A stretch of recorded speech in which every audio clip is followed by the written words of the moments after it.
মার। তো তখন থেকে আমার বাবা আবার বাড়িতে কম আসতো, ঢাকায় বেশি থাকতো। কি করতেন ঢাকাতে? ঢাকায় তখন সে ওই যে হোটেলে চাকরি করতেন।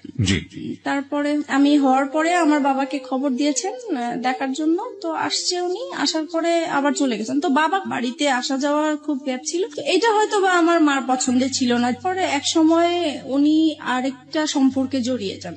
আপনার বাবা না, আমার মা। আপনার মা আরেকটা সম্পর্কে জড়িয়ে যান? জি। আমি তখন 15 কিংবা 20 দিনের মতো আমার বয়স। ওই সময়টাতে আরেকটা সম্পর্কে জড়িয়ে যায়? জি। ওকে। পরে মা আমাকে রেখেই চলে গেছে, ওনার সাথে চলে গেছেন। উনি বিয়ে করবে না, উনি মজা করার জন্যই সম্পর্কটা করেছিলেন। তো যখন উনি বিয়ে করছে না, তখন ওই মুহূর্তে সে পরে আমার বাবার কাছে আসছিল। তো আমার বাবা বলতেছে যে আমার অতটুকু ছোট বাচ্চা ফেলে তুমি চলে গেছে, এখন আর আমি তোমাকে নিব না। ওকে। তারপরে উনি ওনার বাবার বাড়ি গিয়েছেন, ওখানে উনি জায়গা পায়নি। তখন উনি কি করবে, তো এই সময় উনি নাকি মানে মেন্টালি অসুস্থ হয়ে পড়েন। তো পরে ওনাকে ওনার বাবা মা এখন আশ্রয় দিতেই হবে, যেহেতু অসুস্থ হয়ে গেছে, কেউ নাই। তো মা এরকম চিকিৎসা অবস্থায় থাকেন, আর আমাকে আমার বাবার বোন ছিল যে ওনার কাছে আমাকে রাখতে দিয়েছেন। আপনার মা যখন মা হলেন সেই সময়তে তার বয়সটা কত? তখন তার 15 থেকে 16 বছর, একদমই কিশোরী বয়স।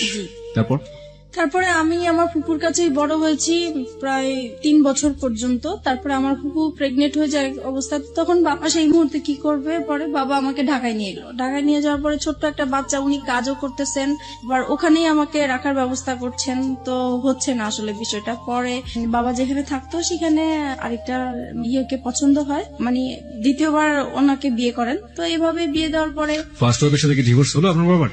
হ্যাঁ, ওটা তো ডিভোর্স, প্রথম স্ত্রীর সাথে ডিভোর্স হয়ে গেল। ওকে। তারপরে তো এখন এই মার সাথেই সম্পর্ক। তারপরে মা আমাকে পালতেছে ভালোই, নিজের মেয়ের মতোই আদর যত্ন করছে। তো এক সময় আমার এই মাও প্রেগনেন্ট হয়ে যায়। তারপরে তো ওনারও একটা মেয়ে হয়। এই মেয়ে হওয়ার পর থেকে আমি এখন বুঝতে পারছি যে একটু ভালোবাসাটা যেন ডিফারেন্ট হয়ে গেছে, আগের মতো না। কিন্তু তারপরও মনে হয় নাই, মানে আমি তখন জানতামও না যে সে আমার সেকেন্ড মা বা কিছু, লোকের কাছে শুনতাম। তারপরে যাই হোক, এরকম করে অনেক বছর হয়ে গেছে। তারপরে এক সময় আমার বাবা মানে বলছে যে আমি তো আর এখানে হচ্ছে না, আমি একটু দেশের বাইরে যাব। তো উনি দেশের বাইরে চলে গেলেন, উনি এভাবে টাকা পাঠাচ্ছেন। আমার মা আবার অত শিক্ষিত ছিল না, টাকা পয়সার হিসাব টিসাব রাখতে পারেনি। তো বাবার মাঝখানে খুব অসুস্থ হয়ে যায়। অসুস্থ হওয়ার পরে থেকে উনি চলে আসার পরে বাবার ধারণা ছিল যে তার ব্যাংকে হয়তোবা কিছু টাকা আছে যেটা দিয়ে উনি কিছু করতে পারবেন। তো বাবা এসে দেখে যে আসলেই কোনো টাকা পয়সা নাই। তারপর থেকে তো মার সাথে মানে রাগারাগি, তারপরে মারধর করে একটা সময় মাকে। এগুলো আপনি নিজের চোখে দেখেছেন? নিজের চোখে দেখেছি। মানে বাবার ধারণা ছিল যে আমার মা হয়তো বা তার বাবার বাড়ি টাকাগুলো দিয়ে দিয়েছেন এর জন্য। তো এর জন্য খুব মারধর হতো। এই বিষয়গুলো আমার খুব মানে ব্রেনে কাজ করতো যে কেন এরকম হলো। তো এগুলো দেখতে দেখতে একসময় খুবই অসুস্থ হয়ে যায় আমি। তো আমার বাবার দুঃসম্পর্কে একটা ভাই আছেন, উনি হচ্ছে ডাক্তার কম্পাউন্ডারে চাকরি করতেন। তো আমাকে বলেছে তুমি যেহেতু অসুস্থ হয়ে গেছো, তাহলে চলো তুমি আমার ডাক্তার তোমাকে দেখাবো। তো গিয়েছি, ওখানে আমার প্রেশার মাপে প্রচুর হাই প্রেশার হয়ে গেছে। তো উনি বলতেছে ওষুধ দিয়েছেন কিছু, আর এমনিতে সাজেস্ট করেছেন যে যদি বাইরে কোথাও বেরিয়ে আসে তাহলে ভালো হবে। তো তখন আমার ওই চাচাটা বলতেন যে ঠিক আছে তাহলে চলো আমার বোনের বাড়ি তুমি বেড়ায় আসবা। তো বাবাকে বললো, পরে আমি ওখানে গিয়েছি। ওখানে যাওয়ার পরে ওই চাচার বোনের ননদের ছেলের সাথে আমার পরিচয় হয় ওখানে। উনি দেখে আমাকে পছন্দ করেন, পছন্দ করে এক সময় আমাকে ফোর্স করে ওনাকে ভালোবাসার জন্য। তো আমি বলতেছি যে তখন কোন ক্লাসে পড়েন আপনি? তখন ক্লাস 6 এ পড়েন। তার মানে আপনার বয়স 11 থেকে 12 বছর। যে ছেলেটা আপনাকে প্রপোজ করলো সে আলটিমেটলি আপনার ওই ডাক্তার কম্পাউন্ডারের কোন এক আত্মীয়, রাইট? জি। ওকে। সেই ছেলেটার বয়স কত ছিল? উনি তখন ইন্টারমিডিয়েট দিয়েছেন। ফাইন। তারপর আমাকে বলতেছে যে তোমাকে আমার খুব পছন্দ হয়েছে, তোমার সাথে আমি ভালোবাসা সম্পর্ক করতে চাই। তখন আমি বলেছি যে আমি তো করবো না। তো বলতেছে কেন, তুমি কেন রাজি না? তো আমার ফ্যামিলির যে ব্যাপারগুলো এগুলো নিয়ে তার সাথে ডিসকাস করলাম। তখন সে বলতেছে যে দেখো আমি তোমাকে পছন্দ হয়েছে, তোমার কি আছে না আছে এগুলো আমার দরকার নাই, তোমার সাথে আমার বিয়ে হবে এটাই হচ্ছে বড় কথা, আর কারো দরকার নেই। তো তখন আমি বললাম যে ঠিক আছে, এটা নিয়ে আমি চিন্তা করবো, তারপর আপনাকে জানাবো। তো বলতেছে তুমি তো চলেই যাবা, তাহলে তোমার সাথে আমার যোগাযোগ হবে কিভাবে? তখন পরে ওনার অ্যাড্রেসটা নিয়ে আসলাম আর আমার অ্যাড্রেসটা দিয়ে আসলাম। তারপরে উনি অনেকদিন পরে আমাকে একটা চিঠি পাঠায়। তো চিঠি পাঠানোর পরে চিঠিটা পড়ে ভালোই লাগলো। পরে আমি এই চিঠিটা নিয়ে অনেক ভাবতে থাকলাম যে লোকটা তো আমাকে মনে হয় সত্যি সত্যি ভালোবাসে।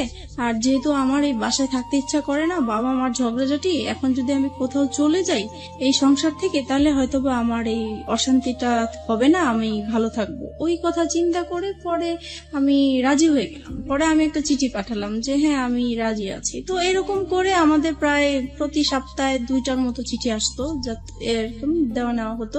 প্রায় 3-4 মাস পরে হঠাৎ আমি আবার পড়াশোনার পাশাপাশি হাতের কাজ শিখতে খুব পছন্দ করতাম। তো আমি বিভিন্ন জায়গায় হাতের কাজ শেখার জন্য যেতাম। তো একদিন আমার এলাকা দিয়ে আমি যাচ্ছি, হঠাৎ তাকে দেখে ফেলি। ওকে, সেও আমাকে দেখে ডাকছে। তো আমি অবাক হয়ে গেছি। কিছুক্ষণ আমি একদম চুপ ছিলাম যে লোকটাকে আমি সেই চাঁদপুরে দেখে আসছি, সেই লোকটা হঠাৎ করে ঢাকায়, তাও আমার এলাকার মধ্যে কিভাবে আসলো। পরে উনি আমাকে দেখেই বলতেছে যে আমি না তোমার কাছে আসছি। তখন আমি অবাক হয়ে গেলাম যে এত দূর থেকে সে আমার কাছে আসছে। আমি চিঠি পাঠাতাম ঠিক আছে, কিন্তু উনি আসবে সেটা বলেও নাই আমাকে। তো যাই হোক, তখন ওই যে গুলশান পার্কটা ছিল, তো আমাকে সেখানে নিয়ে গেছে। যাই হোক গেলাম, যাওয়ার পরে কথা বললাম। এখন বলতেছে যে আমি তোমাকে তো আমার খুব দেখতে ইচ্ছা করে মাঝে মাঝে, এখন কি করব। তো আমি বলতেছি দেখেন আমার তো আসলে এরকম বাইরে বের হওয়ার অভ্যাস নেই, আর তাছাড়া আমার খুব ভয় লাগে যে কোথায় কেউ দেখে ফেলে কিনা, পরে বাবার কাছে বিচার যাবে, এটা আমার খুব খারাপ লাগবে। তো বলতেছে যে না দেখবে না, তুমি ওইভাবেই আসবে। তো এরকম করে প্রায় 2-3 মাস পর পর আমাদের দেখা হতো। 2-3 মাস পর পর ও ঢাকাতে আসতো বাড়ি থেকে আপনার সাথে দেখা করার জন্য? উদ্দেশ্যটা ছিল আমার সাথে দেখা করার, কিন্তু ওর রিলেটিভ থাকতো ঢাকায়, ওখানে আসতো। তো তারপর একটা সময় ওর রেজাল্ট ভালো হয়। আপনি ঢাকায় কোথায় থাকতেন সেই সময়? আমি ঢাকায় মহাখালী থাকতাম। মহাখালী থাকতেন। হ্যাঁ, যেটা বলছিলেন যে ওর রেজাল্ট ভালো হয়নি, মানে ইন্টারের রেজাল্ট ভালো হলো নাকি অন্য কোনো পরীক্ষা? না, ইন্টার। ও এইচএসসি তে ভালো করলো না, কি ছিল রেজাল্ট? মানে ফেল করেছে সে। ওকে, ভালো না হওয়া বলতে মানে ফেল করেছে, ভয়াবহ খারাপ। ওকে, তো ফেল করেছে। পরে তার বাবা খুব চাপ দিল। তো বলতেছে যে তুমি বাড়িতে সারাক্ষণ থেকেও যদি পড়াশোনা ভালো না করো, ওদের দোকান ছিল, তো বলতেছে দোকানেও বসবে, দেন পরীক্ষাটাও দিবে। তো এখন তো ঢাকায় পার্মানেন্টলি চলে আসলো, তো আমাদের প্রায় এরকম দেখা হতো। পরে এই বিষয়টা নিয়ে আমি আমার বাবা মাকে জানাই। বাবা মাকে তো জানানো উচিত, মাকে জানাচ্ছি প্রথমে। পরে মা বলতেছে যে করো, যেটা তোমার ভালো মনে হয় সেটাই করো। আমি চাইবো না যে তুমি এমন কিছু করো যে আমাদের এলাকার মধ্যে একটা নাম আছে, আমি চাই না সেইটা আমাদের খারাপ কিছু আসুক। আপনার মা এটা আমাকে বললো? জি। ওকে, আপনি মাকে কি বলেছিলেন? বলেছিলাম ও আমাকে পছন্দ করে, আমিও ওকে পছন্দ করি। দুজনই আপনারা দুজনকে পছন্দ করেন। তারপর আমাদের সম্পর্কটা কন্টিনিউ হতে থাকে। তারপরে একটা সময় আমার বাবা খুব ঝগড়াঝাটি করে, আর ওই একই বিষয়কে কেন্দ্র একই করে বিষয় নিয়ে। সেই দিন একদম খুবই খারাপ পর্যায়ে। তখন স্বাভাবিক ভাবেই সন্তানরা মার সাপোর্টই নিয়ে থাকে, তো আমিও মার সাপোর্টে কথা বলতাম। তো এই কথা বলাতে বাবা মানে আমার উপরে খুব বিরক্ত হতো। পরে একটা সময় বলে উঠলো যে তুমি কার জন্য কথা বলছো, তুমি জানো এটা যে তোমার মানা। আমি এতদিন মানুষের কাছে শুনে আসছি, বাবা মার মুখ থেকে কখনোই শুনিনি। তার মানে আপনি আগে জানতেন না যে আপনার আসল মাইনি না? না, আমি জানতাম, আমি অন্যের মুখ থেকে শুনেছি, কিন্তু তাদের মুখ থেকে কখনো শুনিনি। বাবার মুখ থেকে শুনতে অসম্ভব রকমের খারাপ লাগলো, তাই তো? জি। ওকে, তখন থেকে আমার মানে কথাটা মানে খুব কানে লাগছে যে আসলে কি এরকম। আমি তো এতদিন মানুষের কাছে শুনেছি, তাহলে তো সত্যি এরকম, তাহলে তো আমার সেই মার সাথে দেখা করা উচিত। তারপরে আমি সবসময় ভাবতে থাকি যে কিভাবে দেখা করব। তো এক সময় আমাদের একটা নেবার ছিল, উনি এক সময় আমাদের গ্রামের বাড়ির ছিলেন।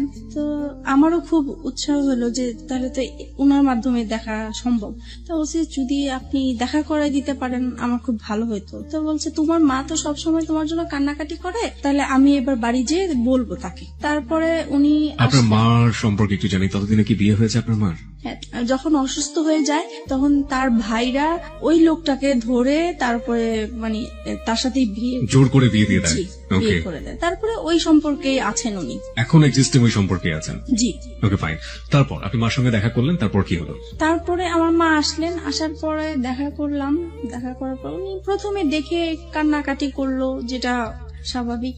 তো আমার না মার জন্য কোনো ফিলিংস আসেনি। আমার বিশ্বাসই হচ্ছে না যে এ আমার মা, এই ভদ্র মহিলাটা মা, আম্মা। তারপরে মানে কেমন জানি লাগতেছে আমার কাছে, খুবই অপরিচিত। আমার মা ডাকতেও ইচ্ছা করছে না, কিছুই না।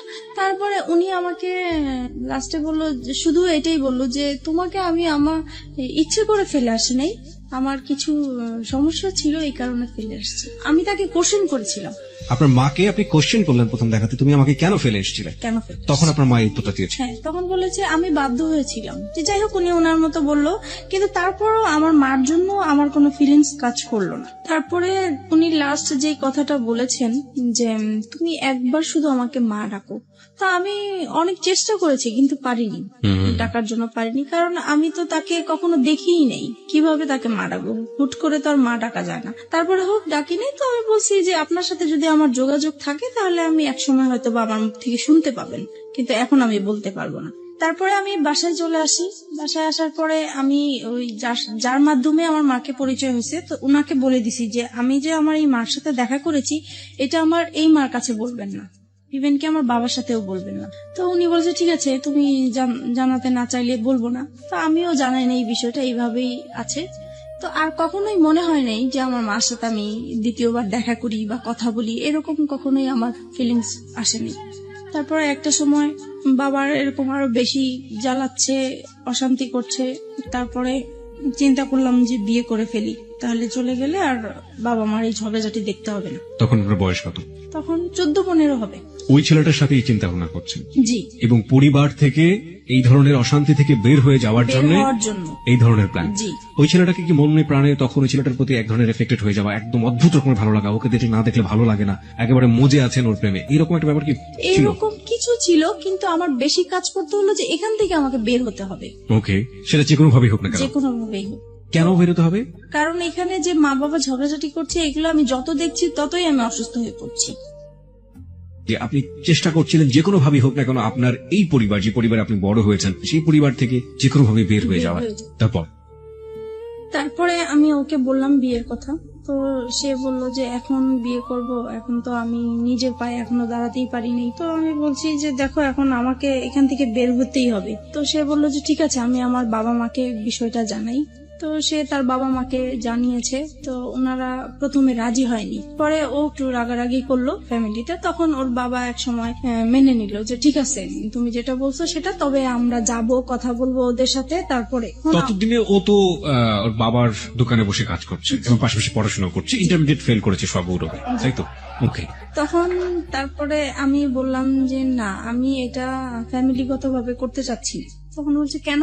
তার মধ্যে এখানে অনেকগুলো প্রবলেম আছে, আমি তো তোমাকে আগেই বলেছি যে আমার বাবার টাকা পয়সা নাই, সে অনুষ্ঠান করে বিয়ে দিতে পারবে না। তারপরে বলতেছে দেখো, বাবা মা এখন চাচ্ছে, কি করব।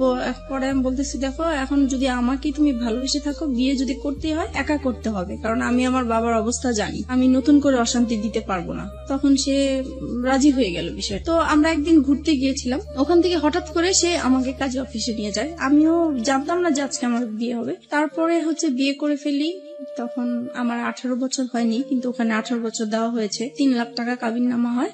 বিয়ে করার পরে এখন ওর বাবা মার কাছে জানিয়েছে। ওর বাবা মা বলছে আমরা যেখানে রাজি হয়েছিলাম তুমি সেখানে একা কেন করতে গেলে, রাইট? তারপরে বলতেছে তাহলে তুমি আমার বাড়িতে আর উঠবা না। তো এখন ও কোথায় যাবে? পরে কি করব, আমি আমাদের বাসায় নিয়ে আসলাম। পরে মাকে বলেছি, বাবাকে বলছি, কারণ তাদের, আমার মনে হচ্ছে তারা খুশি হয়েছে, যেহেতু তাদের কোনো টাকা পয়সা খরচ হচ্ছে না। তারপরে যাই হোক, আমরা ওখানেই ছিলাম প্রায় 2-3 মাস। পরে আমার হাজবেন্ডের খালা আছে, বড় খালা, ওরা সবাই ওই খালার কথা শুনেই চলে। তো উনাকে জানিয়েছে বিষয়টা। তো উনি ওর বাবাকে যেভাবেই হোক ম্যানেজ করেছে। 2-3 মাস পরে আমাকে মেনে নেওয়া হয়। পরে আমি ওর সাথে চাঁদপুরে চলে গেলাম। আমার শ্বশুর মেনে নিতে হবে দেখেই মেনে নেওয়া, কিন্তু মন থেকে যে মেনে নেওয়া সেটা আসলে হয়নি। ওনাকে সালাম করলে কখনোই সালামের উত্তর নিত না। তাছাড়া আমার সাথে কথা বলতো না। তারপরে আমি যদি ভাত বাড়তে যেতাম টেবিলে, উনি কখনোই খেতে আসতো না।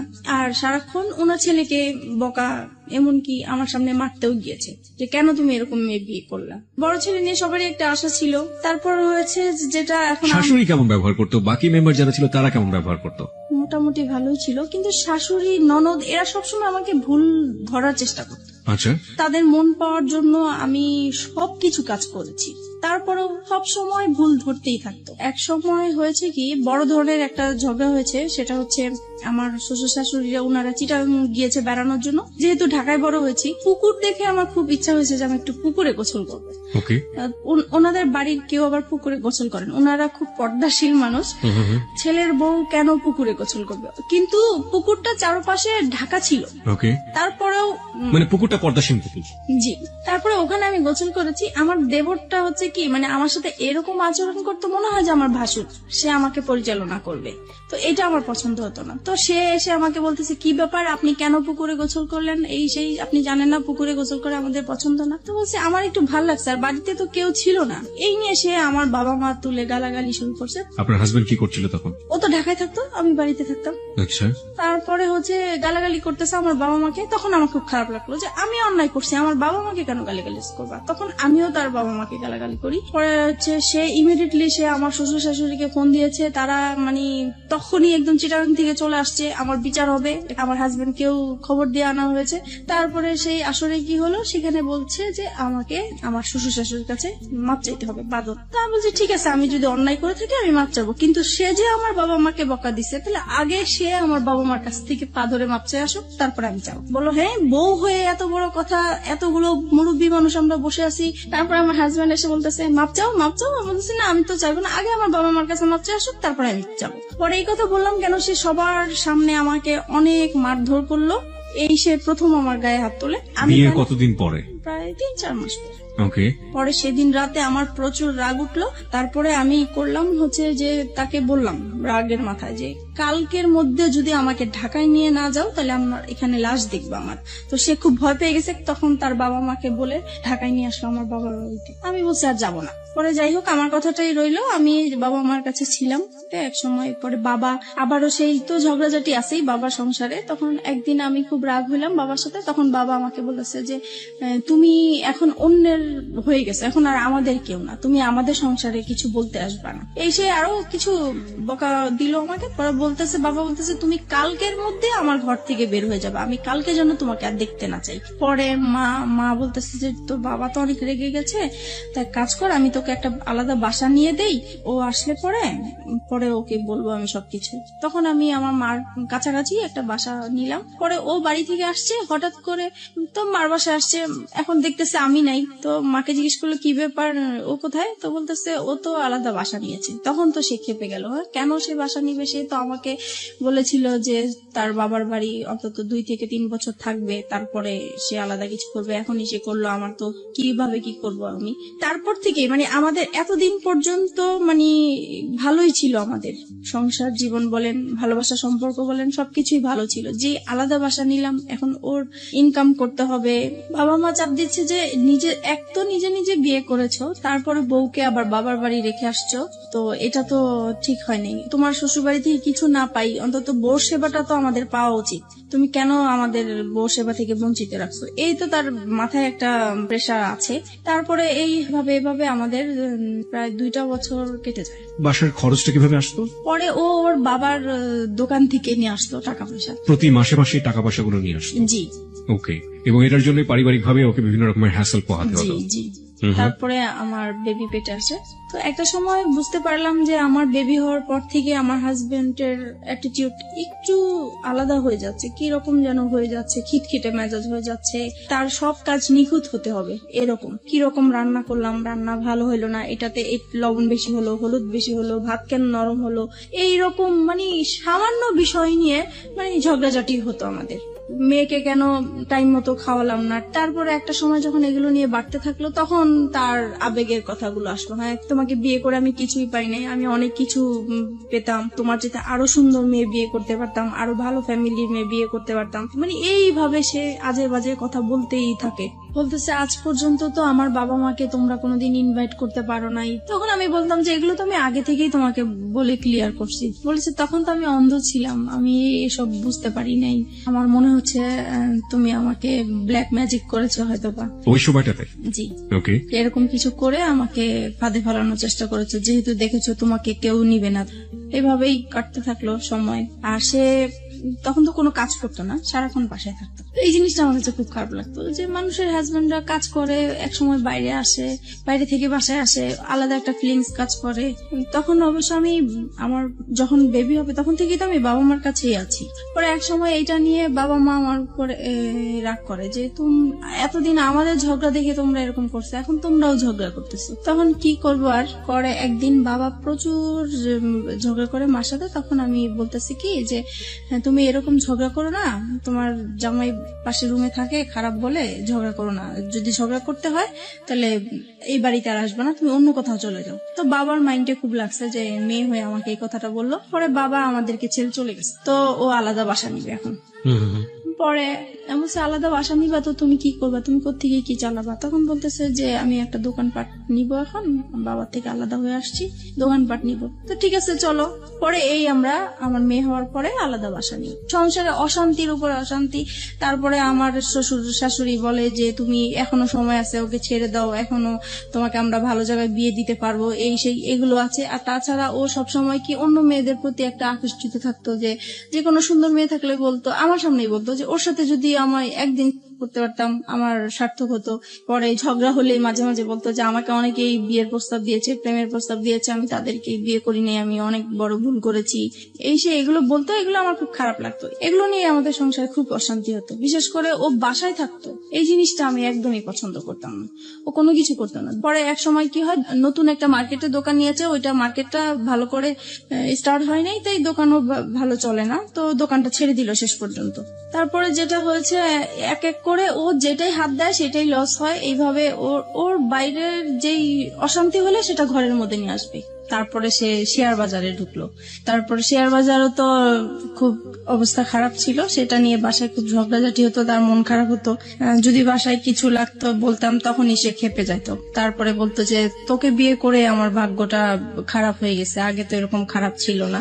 একটা জিনিস যেটা আমি বুঝতে পারছি মিতা, সেটা হচ্ছে যে ভেরি ক্রিটিক্যাল মোমেন্ট যাচ্ছে আপনাদের সংসারে, জি। অভাব-অনটন রয়েছে, মনোমালিন্য আসছে, কিছুদিন পর পরই ঝগড়াঝাটি হচ্ছে, এবং বয়স তো দুজনের কমই আছে, গাইডেন্স করার মতো কেউ নেই ওখানে, এবং একের পর এক ভুলের জন্ম হচ্ছে, তাই তো? ওকে, তারপরে যেটা হচ্ছে, আর আরেকটা জিনিস, ওর আর আমার ঝগড়াঝাটি হলে মারামারি হয়, ঠিক আছে, ও আমাকে বকে, আমি ওকে বকি, কিন্তু আমার কথা হলো যে আমরা ঝগড়াঝাটি করবো সেটা আমাদের ভিতরেই থাকবে। ও কি করে, সাথে সাথে ওর বাবা মাকে ফোন দিয়ে দিবে যে এরকম এরকম হচ্ছে, ওর সাথে আর আমার হচ্ছে না, তোমরা কি করবা, এসে করো, এই আর কি। এটা নিয়ে অশান্তি থাকে। তারপরে আমি যদি কম্প্রোমাইজের জায়গাতে আছি, লাইক একটা যেটা হচ্ছে যে এক হাতে তো কখনো তালি বাজে না। আপনি একটু আগেই বললেন যে আপনিও ঝগড়া করতেন, ও করতো, দুজনে মিলে ঝগড়া হতো, কিন্তু কথা হচ্ছে যে যদি কম্প্রোমাইজের জায়গাতে আসি, যে সফট হওয়া, আগে থেকে একটু কম্প্রোমাইজ করে নেয়া, পরিস্থিতিটাকে শান্ত করা, সেই কাজটা সবচেয়ে বেশি কে করতো? কেউ করতাম না, মানে আপনি হয়ে যেত।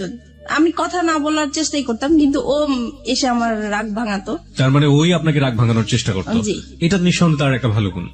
কারণ রাগ করাটা খুব সহজ, কিন্তু রাগ ভাঙানো কিন্তু খুবই খুবই কঠিন একটা ব্যাপার, এবং সেটা নিজেকে স্যাক্রিফাইস করে চেষ্টাটা যারা করে, আমি মনে হয় যে এটা একটা স্পেশাল গুণ তাদের। ওকে, তারপরে আমি কথায় কথায় ওকে বলতাম যে তুমি আমাকে ডিভোর্স দাও। ও ডিভোর্স দিতে চাইতো না, তো সেই জন্য ওর বাবা আমাকে বলছে, তখন বলছে যে ঠিক আছে তুমি আরেকটা বেবি নাও, তাহলে 2টা বেবি হয়ে গেলে ও ব্যস্ত থাকবে, তখন আর কোথাও যাওয়ার কথাও বলবে না। তো সেই হিসাবে আমাদের আরেকটা বেবি হয়। আমার ইচ্ছা ছিল না বেবিটা নেওয়ার, ওর ইচ্ছাতেই বেবিটা নেওয়া হলো।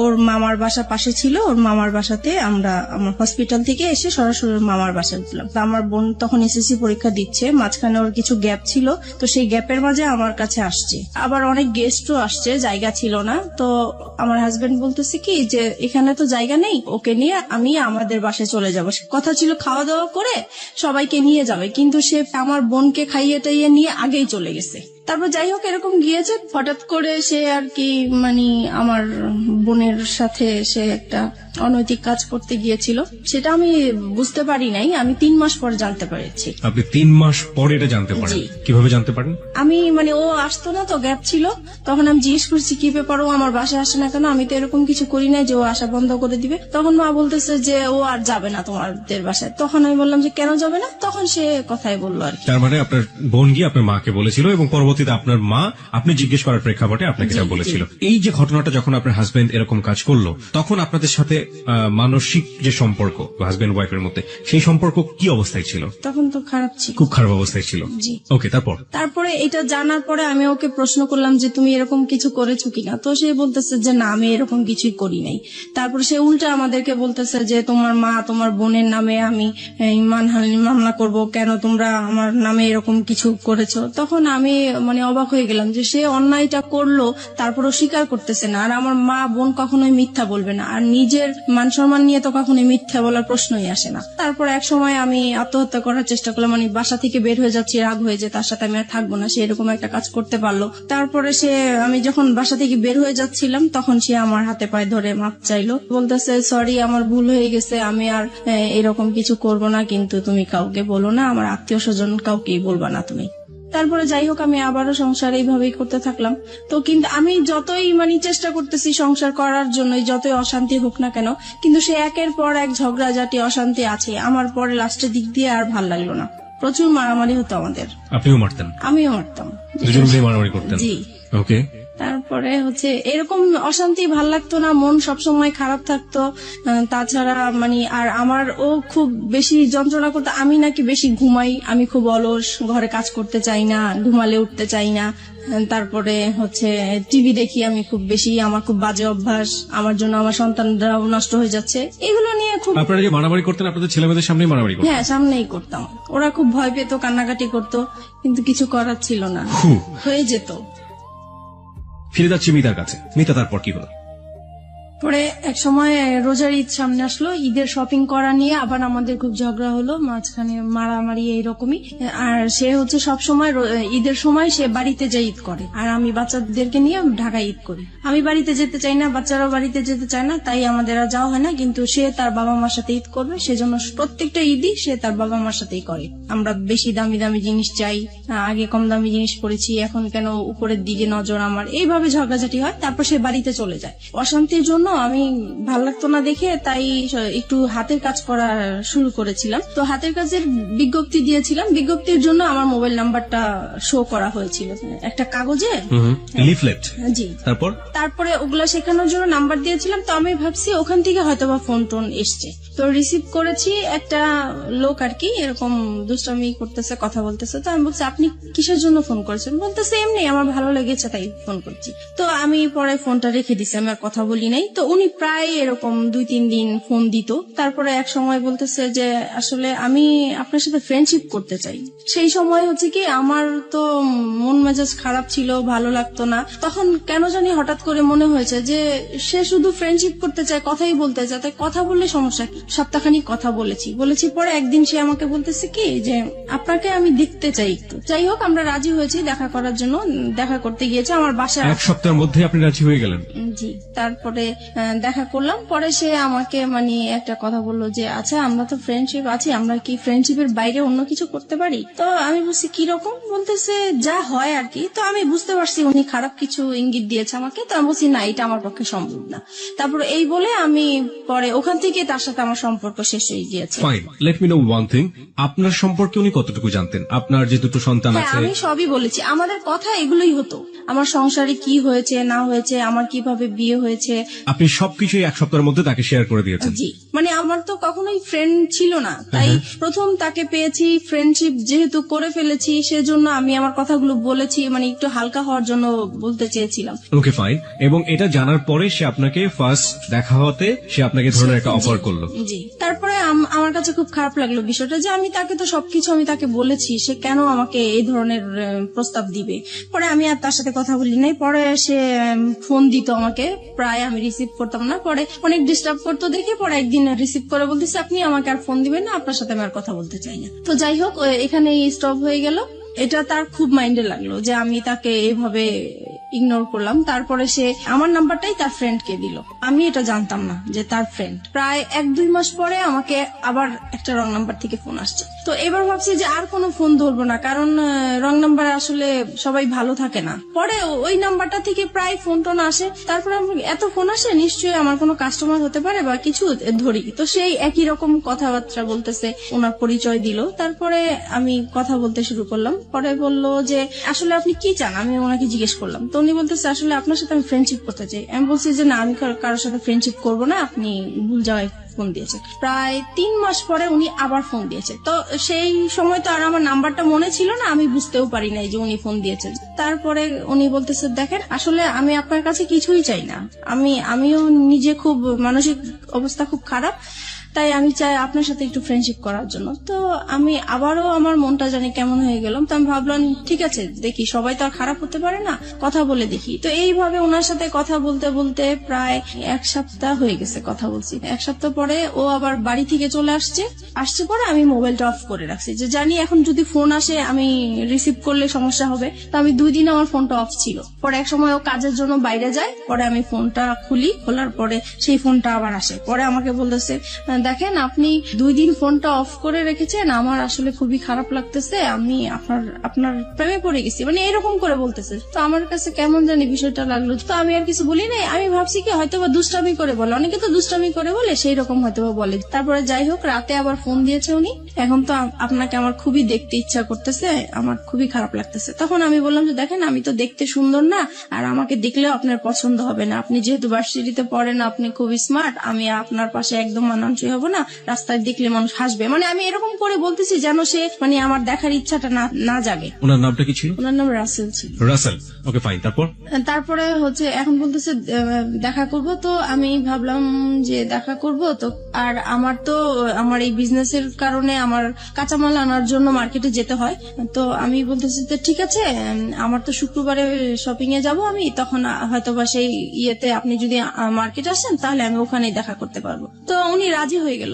নির্দিষ্ট জায়গা বললাম, ওখানে উনি গাড়ি নিয়ে দাঁড়িয়েছিল আমার জন্য। তারপর ওনাকে দেখে মানে আমি খুব অবাক হয়ে গেলাম যে অনেক সুন্দর লোকটা। উনি আমাকে দেখে হাসতেছে মিটমিট করে। তো আমি জিজ্ঞেস করলাম আপনি কেন হাসতেছেন? বলতেছেন আপনি তো ফোনে অনেক কিছুই বলছেন, আপনি তো অনেক সুন্দর। তো যাই হোক, এভাবে কথা বলতে বলতে পরে উনি বললো আর কি যে ওনার একটা সম্পর্ক, একসাথেই পড়াশোনা করতে একটা মেয়ের সাথে, ওনার সাথে সম্পর্ক নষ্ট হয়ে গিয়েছে, তাই উনার তারপরে উনি ব্যবসা করতো, যে ওনার ব্যবসায় লস খেয়েছে, সবকিছু মিলিয়ে উনার খুব অশান্তি, মন ভালো না, তাই সেজন্য একটা ফ্রেন্ড চায়। তো আমার সাথে এই জন্য ফ্রেন্ডশিপ করেছে। প্রত্যেক শুক্রবারই আমরা দেখা করতাম ওনার সাথে। তখন আপনি হাজবেন্ডের সাথে থাকতেন? জি। আপনার হাজবেন্ড এগুলো জানতো? কেউই জানতো না। কন্টিনিউয়াসলি আপনি গোপন করে যাচ্ছেন বিষয়গুলো। আপনার হাজবেন্ড কখনো আপনার মোবাইল চেক করতো? না, কখনোই চেক করতো। আচ্ছা, আপনি যে কথাগুলো বলতেন সেই সময়টা থেকে আপনার সন্তানরা আপনার পাশে থাকতো? না, কারণ ওরা তখন, আমার বড় বেবি তখন স্কুলে পড়তো, আর ছোটটা তো একদমই ছোট ছিল। তারপরে আপনি নীরবে নিভৃতে একা তার সাথে কথা বলতেন। জি। প্রিয় শ্রোতা, গ্রাফটা একটু আবিষ্কার করার চেষ্টা করছি, এবং এটা এমন একটি ঘটনা যেটা সমাজে একেবারেই ঘটে না তা না, হ্যাঁ, এবং একেবারে যে হরহামেশা ঘটে তাও না, ঠিক আছে, বাট সন্দেহের জায়গাগুলো একটু পরিষ্কার করার জন্য আসলে প্রশ্নগুলো করে। আপনার হাজবেন্ড আপনাকে সন্দেহ করতে, আপনি যেটা বলছেন টুকটাক সন্দেহ করার জায়গাটা থেকে, আপনি কখনো আপনার হাজবেন্ডকে সন্দেহ করতেন? না, আমি কখনোই করতাম না। কেন করতেন না? কারণ আমি জানি সে এই টাইপের মেয়ে, মানুষ দেখলে সে তাকিয়ে থাকে, সে যাবে, সে মানে এরকম আছে, এর জন্য আমার সন্দেহ হতো না। আপনি কনফার্ম ছিলেন যে সেসব কাজ করে? সে মেয়ে মানুষের প্রতি একটু উইক আছে। একটা জিনিস একটু বলেন আমাকে, প্রতি শুক্রবার তার সাথে আপনি দেখা করতেন, কোথায় দেখা করতেন? এটাও যে আমি মার্কেটে যেতাম, আমি আমার কাজে যেতাম, পাশে উনি থাকতো, এই আর কি। ওনার সাথে একসাথে মিলে শপিং করতেন? জি। How dare you! আপনার হাজবেন্ডের সামনে যদি পড়ে যেতেন কখনো?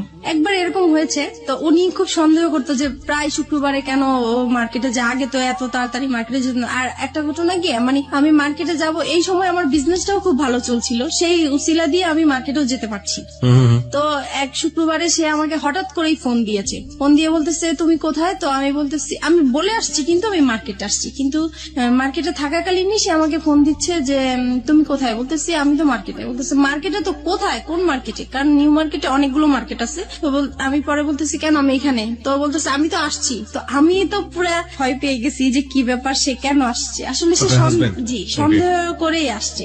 তো তাড়াহুড়া করে ওকে বলে দিছি তুমি এখন যাও, আমার হাজবেন্ড চলে আসছে, এখন কিছু করার নাই। তো ও মন খারাপ করে চলে গেছে। পরে আমি তো আমার শপিং করতেছি, তো ও আর বুঝতে পারে নাই, এভাবেই হয়েছে। Okay fine.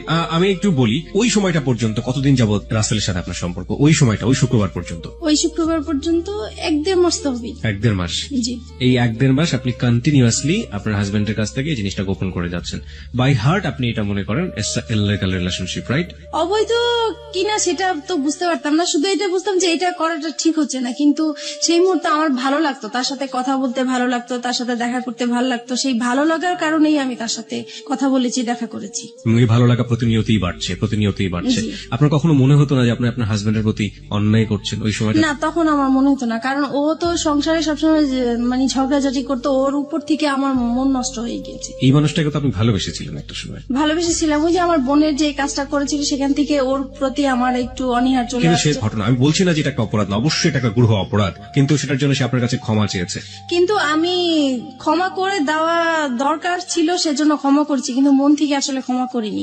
আপনি এই মানুষের সাথে রাগ করে আপনি এইভাবে এই কাজগুলো করছেন, ব্যাপারটা কি আসলে এটাই ছিল, নাকি আলটিমেটলি আপনার জায়গা থেকে আপনি কাউকে ফিল করতেন যে আমার এরকম একজন মানুষ দরকার যে মানুষের সাথে আমি শেয়ার যেটা করতে পারি? হয়েছে, ওর প্রতি তো একটা রাগ অভিমান ছিলই আমার, হ্যাঁ। সেটা তো ছিলই, কিন্তু মানে আমার যেই ভালোবাসা, যেই একটা চাহিদা ছিল কারোর সাথে ভালোভাবে সম্পর্ক হবে, ওই চাহিদা থেকেই যখন আমি পেয়ে গেছি, ওনার কাছ থেকে ভালো ভালো কথা পাচ্ছি, আমার হাজবেন্ডের সাথে ওর সাথে আমি অনেকটা মিলানোর চেষ্টা করতাম যে তার কাছে আমি কি গ্যাপ পেয়েছি বা তার কাছে আমি কি পাচ্ছি, তখন মনে হচ্ছে যে ওই বেটার আমার। আপনি দেখুন, আপনার সন্তান আছে তখন দুটো, রাইট? জি। আপনার বিজনেস আছে, যে বিজনেসটা আপনি শুরু করেছেন, তার মানে অনেক পরিকল্পনা আপনার মাথায়, অনেক স্বপ্ন আপনার মাথায়। আপনার হাজবেন্ড আছে, এবং যে মানুষটাকে আপনি ভালোবেসেছেন একটা সময়, কিন্তু আপনার হাজবেন্ড আপনার সাথে খারাপ আচরণ করছে, সেটা আমরা দেখতে পাচ্ছি। তার বাইরেও তো আপনার দুটো জগৎ ছিল, একটা হচ্ছে আপনার সন্তান আর একটা হচ্ছে আপনার বিজনেস। এই দুটো নিয়েও তো আপনি হ্যাপি থাকতে পারতেন। ইনফ্যাক্ট আপনি যে ছেলেটার সাথে এই সম্পর্কটা তৈরি হচ্ছে, সেই ছেলেটাকেও যদি আপনি আপনার বন্ধুর জায়গাটাতে রাখেন, তাহলেও কখনো কি অনুভব করেছেন আপনার হাজবেন্ডের সাথে তার পরিচয় করে দেওয়া উচিত? এটাও কি কখনো ফিল করেছেন? এটা কখনো মানে মাঝে মাঝে মনে হয়েছে পরিচয় করা দিই, কিন্তু আমার হাজবেন্ড এটা মেনে নিত না। একটা হচ্ছে পারিবারিক সত্তা, যেখানে হাজবেন্ড আছে, সন্তান আছে এবং তার বিজনেস আছে, সে একটা না একটা দিক নিয়ে ব্যস্ত থাকতেই পারে। আরেকটা হচ্ছে মানবিক সত্তা, মনের জায়গাটা, লং টার্ম হাজবেন্ডের সাথে খারাপ রিলেশনশিপ, সেই জায়গাটায় একটা বিশাল রকমের ক্ষত তৈরি হয়েছে, এবং সেই ক্ষতর জায়গাটাতে সে কেউ একজন নক করেছে। সেটা হাজবেন্ড ওয়াইফ রিলেশনশিপের মতো না, কিন্তু একটু ভালো লাগা, একটু অন্যরকম, একটু বন্ধুত্ব, যেটা মন থেকে অবচেতন মনেই ওই ভালো লাগাটার দিকে ধীরে ধীরে ধীরে ধীরে এক ধরনের আষ্টে পৃষ্ঠে জড়িয়ে পড়ার দিকে জড়িয়ে যাচ্ছে। এই দুটো জিনিস আমরা যখন নর্মালি শুনি, আমরা কিন্তু এই সেকেন্ডটাকে কোনোভাবেই সাপোর্ট করতে পারি না, বাট ও সেকেন্ডটার মধ্যে এসেছে, this is the hardest reality. এটাকেও মেনে নিতে হবে, এটা আমাদের সামাজিক ঘটে, কিন্তু আমরা মানি না। কিন্তু কি কারণে ঘটে, সেই কারণটা কিন্তু আমরা আবিষ্কার করে ফেলেছি, এবং এইটা আসলে কতদূর পর্যন্ত গিয়েছে, চলুন সামনের দিকে যাওয়া যায়। তারপরে যেটা হয়েছে, মানে এভাবেই তো ওর সাথে দেখা করছি, কথা বলছি, তারপরে হঠাৎ একবার খুব ঝগড়াঝাটি হয় আমাদের। বিষয়টা হয় হচ্ছে আমার ওই যে বোনের বিষয়টা নিয়ে, ওই ঘটনার পর থেকে যেটা হয়, আমাদের স্বামী স্ত্রীর যে সম্পর্কটা হয়ে থাকে, সেরকম সম্পর্কতে আমি জড়াতে চাই না, এর জন্য এটা নিয়ে খুব ঝগড়াঝাটি হয়। ও খুব জোর করে আমাকে, আমি রাজি হই না, তারপরে মারামারি হয়, এরকম প্রায়ই হয়। তো একটা সময় হয় কি, যে আমি ঘুমিয়ে থাকি, সে ঘুমন্ত অবস্থায় আমার সাথে এরকম কাজ করে। এই বিষয়টা আমার কাছে খুবই খারাপ লাগে। আমি লক করছি এখানে আপনাকে। একটা হচ্ছে যে এই যে ঘটনাটা আপনাদের মধ্যে একটা বিরোধ তৈরি করলো, একটা স্বামী স্ত্রী নামে স্বামী স্ত্রী, কিন্তু এক ধরনের সম্পর্ক নেই, এই সময় পর্যন্ত রাসেলের সাথে আপনার সম্পর্ক কতদিনের? 2-3 মাস হবে। 2-3 মাস, মানে সময় বাড়ছে। এই সময়টাতে রাসেলের সাথে আপনার কি ধরনের কথোপকথন হতো? ও তো প্রথমেই আপনাকে ফ্রেন্ডশিপের কথা বলেছে, হ্যাঁ, তারপরে ব্যাপারটা কি ফ্রেন্ডশিপে থেকেছে, নাকি ধীরে ধীরে ভালো লাগার জায়গাটা? না, ভালো লাগা এখনো আসেনি, ফ্রেন্ডশিপই চলছিল। ওকে, ফাইন। সে সময় বলতাম হচ্ছে আমাদের সংসারে যেগুলো হতো এগুলো বলতাম, মানে ঘরের নিজের উইক পয়েন্ট গুলো সবসময় তাকে বলতেন? জি জি। যেমন হাজবেন্ড আজকে এটা করেছে, আমি আজকে এটা করিনি, এরকম হয়েছে, এরকম হয়েছে। হ্যাঁ, তারপরে আমার ভালো লাগার কথাগুলো বলতাম, বা আমি কি আশা করেছিলাম, কি রকম চেয়েছিলাম, এগুলোই বলতাম। ওকে ওকে, আপনার উইক পয়েন্ট গুলো সবসময় একজন। আচ্ছা, এই যে কষ্টের কথাগুলো, পরিবারের কথাগুলো, একেবারে ঘরের মানুষের কথাগুলো, এগুলো শেয়ার করার মতো অন্য কেউ কি ছিল না? না, আমার কখনো তো কোনো ফ্রেন্ডশিপ ছিল না, সেটা তো আমি আগেও বলেছি। This is the great point, প্রিয় শ্রোতা। ওকে, ফাইন। তারপর তাছাড়া ফ্যামিলিকেও বলতে পারতাম না, কারণ যেহেতু একা বিয়ে করেছি, সেজন্য বলার কোনো সুযোগ ছিল না, স্কোপ ছিল না। তো তারপরে একদিন কি হয়েছে, আমাদের আবারও সেই রকম খুব মারামারি হয়েছে আমাদের সংসারের মাঝে। তখন আমি পরে, সেদিন বৃহস্পতিবার রাতে ছিল এরকম, তারপরে আমি তাকে ফোন দিয়েছিলাম শুক্রবারে। মারামারি হওয়ার পরের দিন ফোন দিয়েছে, দেখো ও আজকে আমাকে অনেক মেরেছে, এরকম আমার আর থাকতে ভাল লাগছে না। তখন সে আর কি আমার সুযোগ নিয়ে বলতেছে যে ঠিক আছে, তোমার যেহেতু থাকতে ভাল লাগে না, তুমি তো বিজনেস করোই, তাহলে তুমি চলে আসো, তুমি কেন থাকো, এত মারধর খেয়ে কেন থাকবো, তুমি তোমার বাবা মার কাছে চলে যাও। তখন বলছে আমার বাবা তো সেই কবেই চলে গেছে, বাবা কোথায় আছে খুঁজে পাচ্ছি না, আর মা আছে, মা তো নিজেই খুব কষ্ট করে থাকে, সেখানে আমি কিভাবে যাব। পরে বলতেছে দেখো তুমি 1 মাস মার কাছে কোন রকম থাকো, তারপরে তুমি যে ব্যবসা করো, নিজে কিছু টাকা জুগিয়ে তুমি নিজেই চলতে পারো।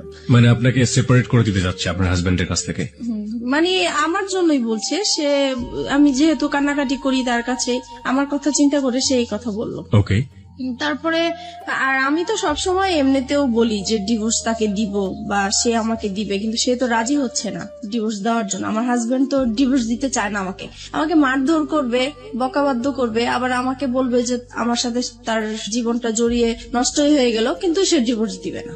তো পরে এক সময় ডিসাইড করলাম যে আমি তাকে ডিভোর্স দিব, সে যেহেতু দেয় না আমি দিব। পরে একদিন রবিবারে সে দেখা করবে, সেদিন শুক্রবারে আর দেখা করতে পারি নাই দেখি সে বলতেছে ঠিক আছে রবিবারে, তাহলে এবার শুক্রবারে যখন দেখা হলো না, তাহলে রবিবারে আসো। তো আমার অফিস টাইম শেষ হলে সন্ধ্যার দিকে আসো। তো আমরা সন্ধ্যার দিকে একটা গুলশানে ফাস্টফুডে বসি, তো ওখানে বসছি। পরে সে আমার হাতটা ধরলো, এই ফার্স্ট সে আমার হাত ধরে। কয় মাস পর? ওই তো 2-2.5 মাস পরে। আচ্ছা, এই হাত ধরার আগে আপনারা সেলফোনে কি কখনো এই ভার্চুয়াল হাত ধরাধরি করেছেন? না। ওকে, তারপরে এই প্রথম সে আমার হাতটা ধরার পরে আমার কাছে অন্যরকম একটা ভালো লাগা তৈরি হলো, যে মনে হচ্ছে যে খুব ভালো লাগছে এটাই।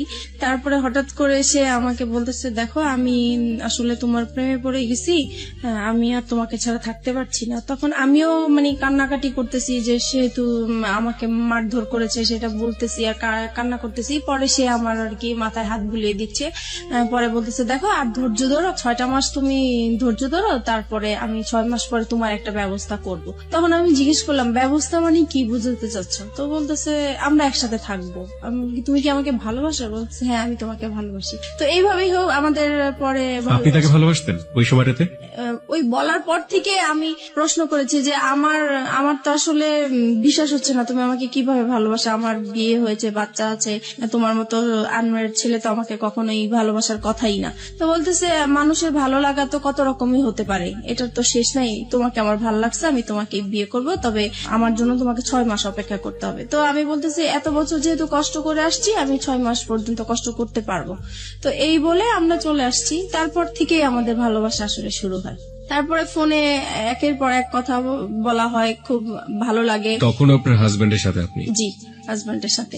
তারপরে থেকে মানে সে কথা না বললে আমার খুব কষ্ট হয়, যেদিন ফোন করতে না পারি সেদিন খুব কষ্ট হয়, দেখা করতে না পারলে কষ্ট হয়। তারপর থেকে আমরা কি করি, প্রত্যেক দিন দেখা করি। এতদিন তো শুক্রবার ছিল, এখন প্রত্যেক দিন। তার অফিস টাইমে যাওয়ার পথে আমার বাসা পড়ে, তো আমি বাসার সামনে দাঁড়িয়ে থাকি, সে চলে যায়, ওইটুকুই দেখা, মানে ওইটা দেখা করলেই মনে হয় যে অনেকটা শান্তি লাগে। ওইটুকু না দেখতে পারলেও খুব খারাপ লাগে, রাতে ঘুম হয় না। তো এভাবেই চলতে থাকে। You fall in love like this? এইভাবে আপনি এরকম ভাবে আপনার হাজবেন্ড থাকা অবস্থায়, আপনার বাচ্চা থাকা অবস্থায় আপনি? জি। This kind of love, like 16 years love. কিশোরী মেয়েরা যেভাবে প্রেমে পড়ে, একটা ছেলে সামনে দিয়ে না গেলে ঘুম হচ্ছে না রাতের বেলা। জি জি, আমার ওই প্রথম যখন আমার হাজবেন্ডের সাথে যেরকম ফিলিংস কাজ করছিল, ওর বেলাও আমার সেম হচ্ছিল। তখন কি আপনার মনে হয়নি যে জীবনে একটা ভুল করেছে আর একটা ভুল করতে যাচ্ছে? তখন আমি বলতাম যে দেখো ও তো আমাকে সবকিছু জেনে শুনেও বিয়ে করেছিল, তারপরেও কিন্তু ও আমাকে টর্চার করতেছে এখনো। তো ও আমাকে বলতো দেখো ও তো অশিক্ষিত, ওর ফ্যামিলি অশিক্ষিত, সেজন্য ও এরকম করে, আমি করব না, তুমি আমার উপর বিশ্বাস আনতে পারো, সবাই তো একরকম না। তারপর যাই হোক, ওর কিছু কথা ছিল যেগুলো শুনলে আমি খুব ভরসা পেতাম, আমি বিশ্বাস করতে চাইতাম। মানে ওর কথা, ও যখন কথাগুলো বলতো আমার খুব বিশ্বাস করতে ইচ্ছা করতো, ওর কথাগুলো আমার ভালো লাগতো, মনে হতো যে সত্যিই বলছে বা এরকম কিছু। তারপরে বাসায় চলে আসলাম। বাসায় আসার পরে হচ্ছে এখন আমার হাজবেন্ডের বিজনেসটা ভালো যাচ্ছে না, তো ও ঠিক মতো ঘরে বাজার টাজার করছে না, তাছাড়া যেটা প্রয়োজন হয় সেগুলো হচ্ছে না। মাঝখানেও বলতেছি কি যে বাসাটা ছেড়ে দিব, বাসাটা এত ভাড়া আমি বয়ে নিতে পারছি না, আমার খুব কষ্ট হচ্ছে, আমি বাসাটা ছেড়ে দিব। তখন আমি বলতেছি এত সুন্দর বাসা আমরা তো পাওয়া যাবে না, তো এটাই থাকি না, কষ্ট টষ্ট করে থাকি, দরকার হলে আমরা একটা রুম সাবলেট ভাড়া দিই, তবু এখানে থাকি, এখানে সবকিছু ফ্যাসিলিটি ভালো, এখানেই থাকবো। ওর কথা হলো না, এখান থেকে যাব, যেতেই হবে, কারণ আমার খুবই সমস্যা। তো যাই হোক, আমার আর ওই জায়গাটা আমি ছাড়তে চাচ্ছিলাম না। কেন? কারণ আমার যে বিজনেসটা ওই জায়গার মধ্যেই, ওখানের আমার খুব ভালো হতো বিজনেসের জন্য। এখন ও চলে যাবে হচ্ছে অন্য জায়গায় চলে যেতে চাচ্ছে, ওই জায়গাটা আমার পছন্দ না, তাই আমি যাব না। এগুলো নিয়ে আবার সেই ঝগড়াঝাটি হয়। পরে এক সময় আমি তাকে খুব মানে কড়া করে বলি যে যদি তুমি এই বাসা ছাড়ো তাহলে আমাকে ছাড়তে হবে, আর যদি আমাকে না ছাড়ো তাহলে বাসা এটা ছাড়া যাবে না। তো এখন ও কি করবে বুঝতেছে না। এখন ও ওর কথাই রাখলো যে না, বাসা ছেড়েই দিব। পরে যাই হোক, বাসা ছেড়ে দিছে। বাসা ছেড়ে দেওয়ার পরে দেখি যে লোকজন আসতেছে বাসা নেওয়ার জন্য, দেখার জন্য। তখন আমার খুব খারাপ লাগলো যে আমি বললাম কথাটা, আমার কথাটা সে রাখলো না। আমি তো তার কাছ থেকে এমন কিছু আশা করি নাই, বাসাটা বলছি। তখন সে বাসাটা ছেড়ে দিছে। পরে আমি তাকে বললাম দেখো, বাসা এখনো সময় আছে, তুমি বাসাটা আবার বাড়িওয়ালার কাছ থেকে সময় নিয়ে নাও, নাহলে কিন্তু আমি সত্যি সত্যি এবার চলে যাবো। সে বলতেছে তুমি চলে গেলে চলে যাও, আমার কোনো সমস্যা নেই, তোমার মতো মেয়ে আমার দরকার নেই। তখন আমি আর কি মানে ডিসাইড করলাম যে না, আমি আসলেই চলে যাবো, এখান থেকে থাকবো না। যেহেতু এখানে আমার একটা বিজনেসের একটা রাস্তা হয়েছে, সেটাই যদি বন্ধ হয়ে যায় তাহলে আমার ওর সাথে থাকার কি দরকার। আমি তো এই বিজনেসটা নিয়েই আসি, কারণ আমার সংসার অশান্তি। আমি বিজনেসটা, আমি কাজে ব্যস্ত থাকি, আমার যাও একটু ভালো লাগে, আর তার সাথে ফোনে কথা বলি, দেখা করি, এই আমার ভালো লাগা নতুন সৃষ্টি হয়েছে, এটা কেন নষ্ট হবে। তো এই কারণে আমি পরে ওই বাসাটা আমাদের জানুয়ারি মাসে ছেড়ে দেয়। তারপরে আমি চলে যাব বলে আমার জিনিসপত্র গুছাতে থাকি। তো সেও আমার জিনিসগুলো গুছানোর জন্য হেল্প করে। সে এমনকি আমার জিনিসগুলো মানে একটা ভ্যানে উঠিয়ে আমার বাবা বাড়ির দিকে পৌঁছিয়ে দিচ্ছে। তো আমার কথা হলো, সে যদি আমাকে আটকাই রাখতে চায় তাহলে কেন আমার জিনিসগুলো আলাদা করে দিবে, কেন আমাকে যাওয়ার জন্য সাহায্য করছে। নিশ্চয়ই সেও চায় আমি চলে যাই, সে আমাকে কোনো বাধা দেয় নাই। আমি এইভাবে বাবার বাড়ি চলে আসছি। এখন বাবার বাড়ি মানে মার বাসায় চলে আসছি। এবং মার বাসায় আসাতে এখন সে পরে আমার মার কাছে এসে বলতেছে যে আপনার মেয়েকে আপনি জায়গা দিচ্ছেন, আপনার মেয়ে কিন্তু আমাকে ছেড়ে চলে আসছে, এখন আমি আপনাদের নামে কেস করব, আপনার মেয়ে আমার যত টাকা পয়সা গয়নাগাটি সবকিছু নিয়ে চলে আসছে, আমি আপনাকেও জড়াই দিব আপনি যদি আপনার মেয়েকে জায়গা দেন। এখন মা তো মানে প্রচুর রাগারাগি করতেছে আমার উপরে যে তোমরা নিজেরা কাজ করে এখন আমার উপরে বিপদ ফেলতেছো, এখন এই লোক তো ভালো না, সে যেটা বলে সেটাই করবে, এখন আমি কি করব, আমার তোমার বাবা নাই, তোমার একটা বড় ভাই নাই, আমাদের কোনো গার্ডিয়ান নাই, তাহলে এখন কে দেখবে আমাকে, এখন তুমি আমার বাসায় থাকতে পারবে না। তো এখন থাকতে পারবে না, এখন আমি কোথায় যাব, ওকে ছেড়ে আসছি, এখন আমার যাওয়ার জায়গা নাই, যেহেতু আমাদের কোনো রিলেটিভও নাই, তো কি করব আমি। পরে আমি ওকে ফোন দিলাম, আমি যার সাথে ভালোবাসার সম্পর্ক হয়েছে আমি তাকে ফোন দিয়েছি। ফোন দেওয়ার পরে ওকে বললাম যে দেখো আমার এখন কি করা উচিত, আমি তো বুঝতেছি না, এখন মার বাসায় চলে আসছি, এখন মাও আমাকে রাখতে চাচ্ছে না। তো ও বলতেছে যে তাহলে তুমি এক কাজ করো, তুমি একটা বাসা নাও। পরে আমি বলতেছি বাসা নিব তো আমি টাকা কোথায় পাবো, আমি ভাড়া কোত্থেকে দিবে, এই মুহূর্তে তো আমার হাতে কোনো টাকা পয়সাই নেই। পরে বলতেছে ঠিক আছে সেটা আমি দেখবো, তুমি আগে খোঁজো বাসা। তারপরে আমি হচ্ছে সাবলেটের মধ্যে বাসা খুঁজতে গেলাম ওখানে। তো ওখানে গিয়েছি, সবাই জিজ্ঞেস করে আপনি কি করেন, তো আমি বলেছি যে পড়াশোনা করি, কারণ বিয়ে হয়েছে এগুলো আমি বলি নাই, সবকিছু লুকিয়ে গিয়েছি। তো বলতেছে যে একা একটা মেয়েকে তো আমরা বাসা ভাড়া দিতে পারি না, হয় হাজবেন্ড। একা কেন নেবেন? কারণ আপনার সঙ্গে তো আপনার সন্তান আছে, সন্তান আপনার হাজবেন্ডের কাছে, সন্তানদেরকে রেখে চলে আসছি, আপনার হাজবেন্ডের কাছে আপনার সন্তান। ওকে ফাইন, হ্যাঁ তারপর বলুন। তারপরে যেটা হচ্ছে যে এখন কেউ আমাকে একা বাসা ভাড়া দিতে চাচ্ছে না। তারপরে আমি আবার তাকে ফোন দিই, রাসেলকে ফোন দিচ্ছি যে দেখো আমাকে তো কেউ একা বাসা ভাড়া দিতে চাচ্ছে না। তখন সে বললো যে ঠিক আছে তাহলে তুমি বলো যে তোমার বিয়ে হয়েছে কিন্তু তোমার হাজবেন্ডের বাড়ি এখনো মেনে নিচ্ছে না, তাই হাজবেন্ড মাঝে মাঝে আসবে, তুমি আপাতত একাই থাকবে। পরে এই কথার ভিত্তিতেই আমি আবার গেলাম, তারপরে একটা বাসা পেয়েও গেছি। তারপরে ওখানে উঠলাম, সবকিছু নিয়ে ওখানে উঠলাম, মাকেও বললাম যে আমি এরকম এরকম জায়গায় বাসা নিয়েছি, কিন্তু বাসাটা চিনাইনি, জাস্ট বলেছি যে এখানে বাসা নিয়েছি। তারপরে যাই হোক মার কাছ থেকে চলে আসছি ওখানে। তারপরে মার প্রতি তো একটু রাগ আছেই যে আমাকে জায়গা দিল না। তারপরে এখন যেহেতু রাসেলকে হাজবেন্ড হিসাবে পরিচয় করিয়ে দিয়েছি আমি ওখানে, আর এতদিন আমরা বাইরে বাইরে ঘুরতাম, তো এখন মনে হয়েছে নিজের কাছে যে এখন যেহেতু নিজেদের বাসা হয়েছে, কেউ এখন আসবে না, কেউ জানবে না, আর সবাই জানে হাজবেন্ড, তাহলে বাসায় আসলে সমস্যা কি। তারপরে আমার এই বাসায় আসা শুরু হলো। রাসেলের জি, রাসেলের ভুল এবং অপ্রিয় সত্যের একেবারে মাঝ নদী, যদি বলি একটা নদী, সেটার মাঝ নদীতে নৌকা ডুবছে, সেরকম একটা জায়গাতে আমরা রয়েছি এই মুহূর্তে। হাজবেন্ড আছে, সন্তান আছে, নিজের ব্যবসা আছে এবং ফ্যামিলি আছে, সবকিছুর পরেও নিজের মনের ক্ষুধা এবং ভালোবাসার জায়গাটাতে, এবং যে ভালোবাসা এথিক্যাল পয়েন্ট অফ ভিউ থেকে পাপ বা অনৈতিক, সেই রকম একটা জায়গাতে জেনে শুনে বুঝে লম্বা একটা সময় ধরে এরকম একটা ভুল, যা একেবারেই মানা যায় না। কিন্তু কথা হচ্ছে, সে তো ভুল করেছে কিংবা অপরাধ করেছে, সে কারণেই সে কিন্তু যাহা বলিব সত্য বলিবতে এসছে। এরকম ভুল এবং অপরাধের মধ্যে যারা আছেন তাদের জন্যই কিন্তু আজকের এই মিতা। রাসেলের আপনার বাসায় আসা খুব বেশি সহজ হয়ে গেল, এবং রাসেলকে আপনি পরিচয়ও করিয়ে দিলেন যে ইনি হচ্ছে আপনার হাজবেন্ড। তার আগ পর্যন্ত রাসেলকে আপনি কতটুকু চিনতেন অ্যাজ এ হিউম্যান বিং হিসেবে, তার পরিবার সম্পর্কে এবং তার বাসা কোথায়, কি অবস্থা, ডিটেল কিছু জানতেন? তার বাসা কোথায় সেটা জানতাম, কিন্তু ওনার পরিবারের কারোর সাথেই আমার কখনোই কথা হয় নাই, ইভেন দেখাও হয় নাই। উনি যে কারণটা দেখাতো যে তোমার বিয়ে হয়েছে, বাচ্চা হয়েছে, এই মুহূর্তে যদি আমি কারোর সাথে পরিচয় করিয়ে দেই তাহলে আমাদের সম্পর্কটা আর কন্টিনিউ করতে দিবে না, এখানেই স্টপ হয়ে যেতে হবে, তখন তুমিও কষ্ট পাবো আমিও কষ্ট পাবো, আমরা এইভাবেই লুকিয়ে থাকি, যখন হয়ে যাবে তখন আমরা সবাইকে জানাবো। এবং এগুলো আপনি অন্ধের মতো বিশ্বাস করতেন? জি। তারপরে যেটা হচ্ছে যে এখন সে প্রত্যেক দিন বিকেল বেলায় আমার বাসায় আসে, অফিস শেষ করে বাসায় আসে, 8টার দিকে চলে যায়, এইভাবেই কন্টিনিউ করতে থাকি আমরা। তারপরে এক সময় সে বলতেছে, আচ্ছা তুমি তো তোমার হাজবেন্ডকে ডিভোর্স দাও নাই, তাহলে এখন যদি এই বিষয়টা কারোর সামনে আমাদের প্রকাশ হয়ে যায় তাহলে তো তুমিও এখানে বিপদে পড়বে, আমিও বিপদে পড়বো, তোমার তো ডিভোর্স দেওয়া উচিত। তখন আমি হচ্ছে ডিভোর্স দিতে তো টাকা লাগে, এখন আমার কাছে টাকা নাই, তো বলতেছে তুমি কারো কাছ থেকে এখন টাকা পয়সা আনো, আমি দিয়ে দিব। তো আমি আমার বোনের কাছে গেলাম, তো ওকে বললাম যে আমাকে কিছু টাকা পয়সা লোন দে, আমি ডিভোর্স দিয়ে তারপরে পরে আমি তোকে দিয়ে দিব। তো ও আমাকে টাকাটা দিল, দেওয়ার পরে আমি ডিভোর্স দিতে যাব, একটা অ্যাডভোকেটের সাথে কথা হয়েছে আমার। তো সেই মুহূর্তে আমার হাজবেন্ড আমাকে ফোন দিয়েছে, ফোন দিয়ে বলতেছে তুমি তো চলে গেছো বাচ্চাদেরকে রেখে, এখন ওদেরকে তো আমি সামলাতে পারছি না, কান্নাকাটি করছে, তুমি আসো। তো আমি আসো মানে আমি তো চলেই গেছি একেবারে, আসবো আবার কোত্থেকে, আমি আর আসবো না। আপনার ওই সময় আপনার বাচ্চার কথা মনে পড়তো না? টু বি অনেস্ট,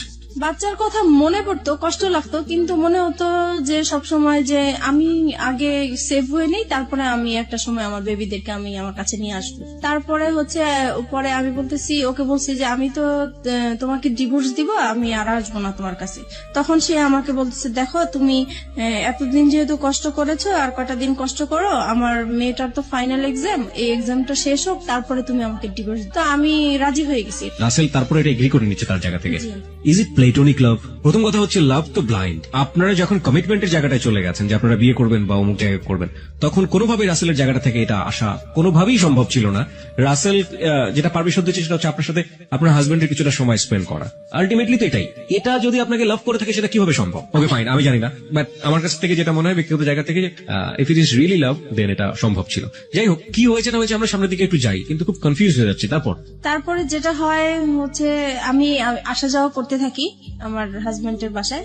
তারপরে এক সময় সে আসলে এটা একটা চালাকি করে আমার সাথে এই কাজটা করেছে, আমার মেয়ের এক্সামের যেই বিষয়টা, আসলে এটা পুরোপুরি তার একটা চালাকি। ওই আমি যেই টাইমটা তার বাসায় আসা যাওয়া করতাম, সে আমাকে ফলো করতো যে আমি আসলে কোত্থেকে আসি, কোথায় যাই। ওকে, এইটা ধরার জন্যই সে এই ইয়েটা করেছে। তো যাই হোক, এক সময় আমি যখন ওই বাসা থেকে চলে যেতাম, তখন সে পিছে পিছে আমার যে এইভাবে সে আসলে জানতে পারে যে শেষ পর্যন্ত আমি কোথায় আছি। তারপরে আরেকদিন ফোন দেয় যে বলতেছে ওরা তো অনেকদিন ধরে না খেয়ে আছে, আমি তো রান্না বান্না করতে পারছি না, তুমি আজকে এসে একটু রান্না করো, আমাকে এই বলে নিয়ে আসলো। যাই হোক, আমি বাসায় আসলাম, রান্না বান্না করলাম।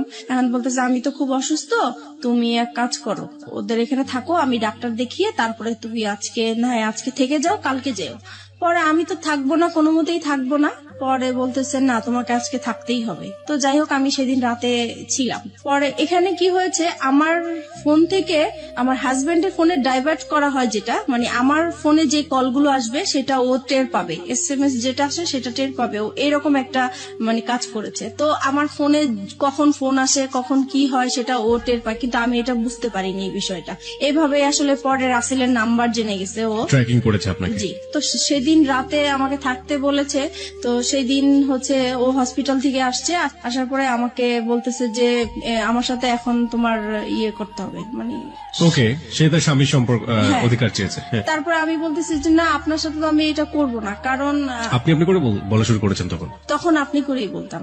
তারপরে বলতেছি যে না, আমি তো আপনার সাথে এই কাজ করতে পারবো না। তখন বলছে কেন করতে পারবো না, তুমি এখন পর্যন্ত আমার ওয়াইফ। পরে আমি বলেছি যে না, আমি করব না তো করবোই না। এখন করব না দেখে সে আমাকে প্রচুর মারধর করলো যে মশা মারে যে ব্যাট গুলো আছে সেই ব্যাট দিয়ে আমাকে পুরো ব্যাটটা ভেঙে ফেলে আমার শরীরের উপরে। পরে আমার নখ উল্টে যায়, আমার শরীর থেকে রক্ত পড়তে থাকে টপ টপ করে, অনেক মারলো। তারপরে আমাকে বলতেছে যে তুই কোথায় কি করিস, কোথায় থাকিস, সবকিছুই আমি জানি। নাও কাম টু দ্য পয়েন্ট। এতদিন তুই আমাকে এই আমার সাথে কোনো শারীরিক সম্পর্ক করিসনি, সেটার কারণটা আমি এখন খুঁজে পাইছি। তোর বাইরেই চাহিদা মিটে আসিস, এখন আমি বুঝতে পারছি আজকের পর থেকে তুই এই ঘর থেকে কোথাও বের হতে পারবি না, তুই এখানেই থাকবি। আমি তো প্রচুর কান্নাকাটি করতেছি, আমার কান্নাকাটি দেখে আমার বাচ্চারা ভয় পেয়ে গেছে, ওরাও কান্নাকাটি করতেছে। তারপর আমি বলতেছি যে এখন আমাকে যেতে দেন, নাহলে যে কোনো বিপদ হবে। পরে বলতেছে যে না, তোকে আমি যাইতে দিব না, তোকে আমি আটকায় রাখবো। আমার মোবাইল, আমার পার্স সবকিছু লক করে দিয়ে, আমাকে পর্যন্ত লক করে দিয়ে সে কোথায় কোথায় জানি 2 দিন ঘুরে আসলো। আমাকে 2 দিন পর্যন্ত বাসায় লক করে রাখছে। আমি এদিক দিয়ে রাসেলের সাথে যোগাযোগ করতে পারছি না, কারোর সাথে যোগাযোগ করতে পারছি না। পরে 2 দিন পরে আমি বললাম যে আজকে যদি আমাকে বের হইতে না দেন তাহলে যে কোনো বিপদ আপনার হবে। আর আমার মেয়েটা বলতেছে বাবা বাবা মাকে যেতে দাও, আর মাকে মেরো না, মাকে যেতে দাও, মা যেখানে ভালো লাগে মা সেখানেই চলে যাক, তুমি মাকে আর মেরো না। তো আমার মেয়ের কথা শুনে সে আমাকে ছেড়ে দিল।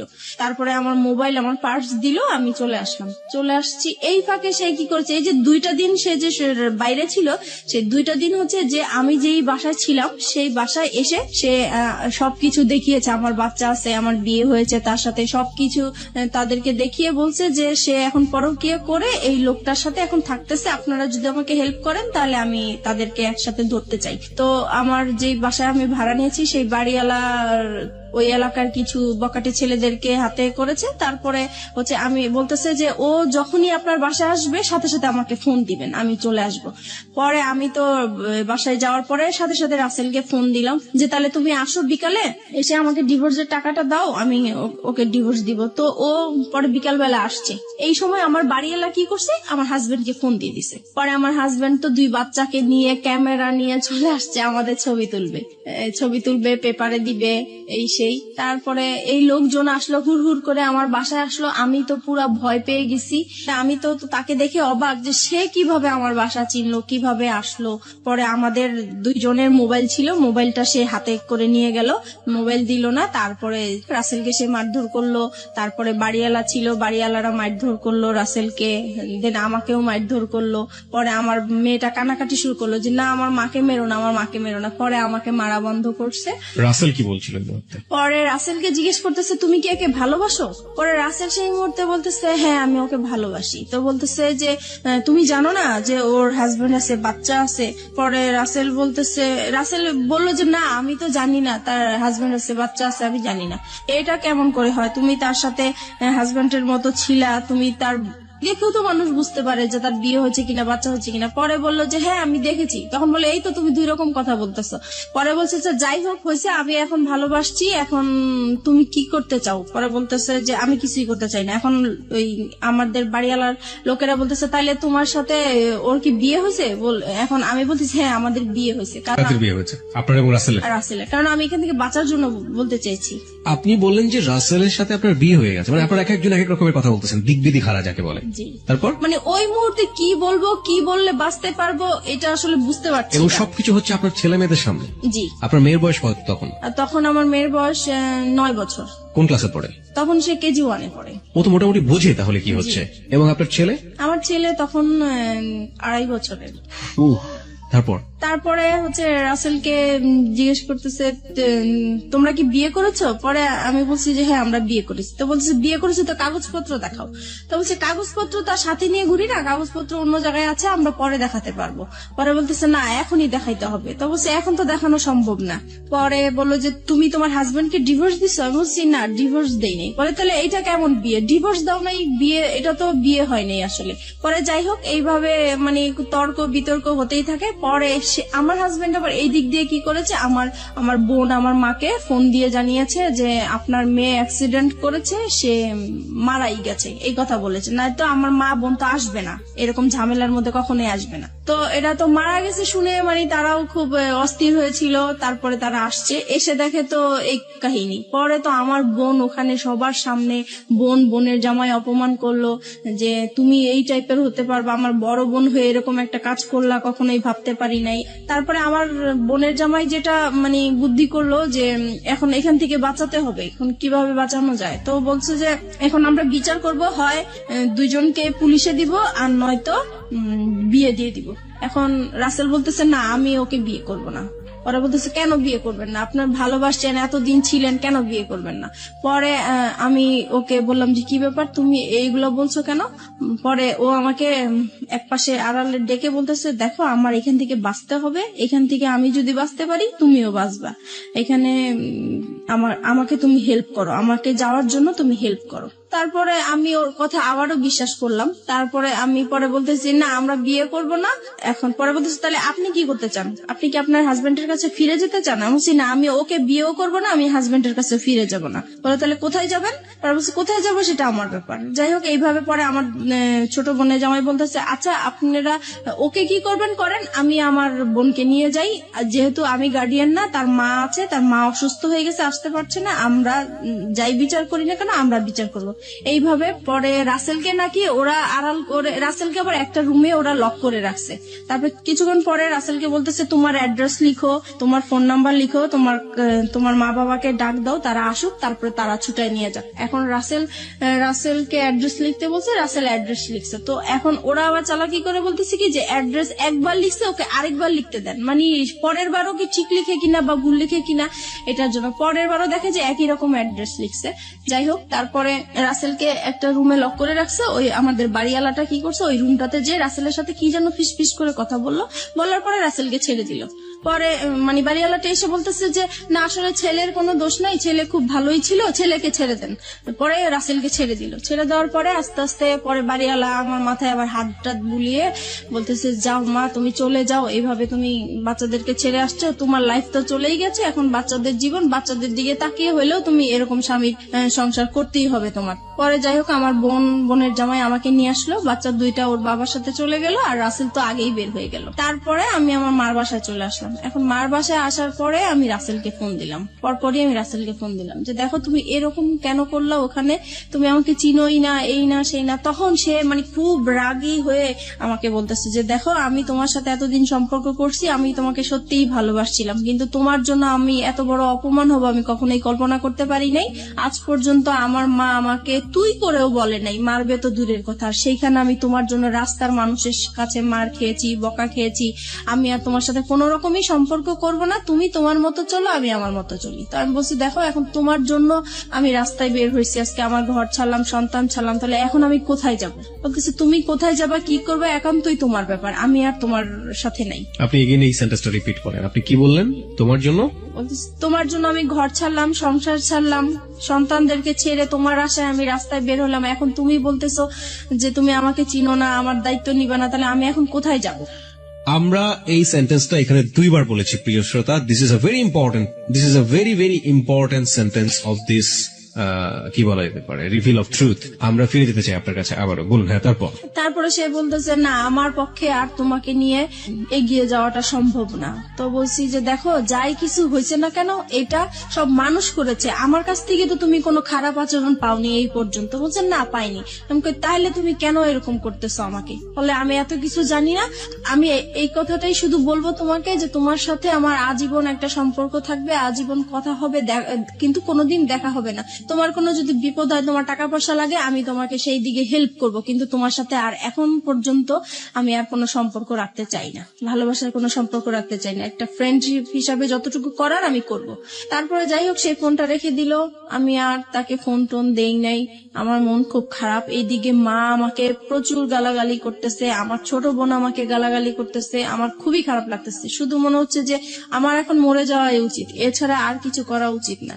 কিন্তু কি আর করবো বুঝতেছি না। একদিন পরে আমি তাকে আবার ফোন দেই, রাসেলকে ফোন দেই, খুব কান্নাকাটি করে আমি তাকে বলতেছি, দেখো যেভাবেই হোক তুমি আমাকে ভুল বুঝো না, তুমি এখন আমি কি করবো, আমি তোমাকে ছাড়া বাঁচবো না, তোমাকে এত ভালোবেসে ফেলছি, আমি তোমাকে ভুলতেও পারছি না, ভোলা সম্ভব না, আমি এখন কি করব, তুমি একটা উপায় আমাকে দাও, তুমি যেভাবেই হোক তুমি একটা কিছু করো। আর বলতেছে না আমি আর কোনো মতেই তোমার সাথে সম্পর্ক কন্টিনিউ করতে চাই না। অনেক বুঝিয়েছি, সে কোনোভাবেই কিছু করবে না। যাই হোক আমি পরে কি করব, বাসায় এইভাবেই আসি।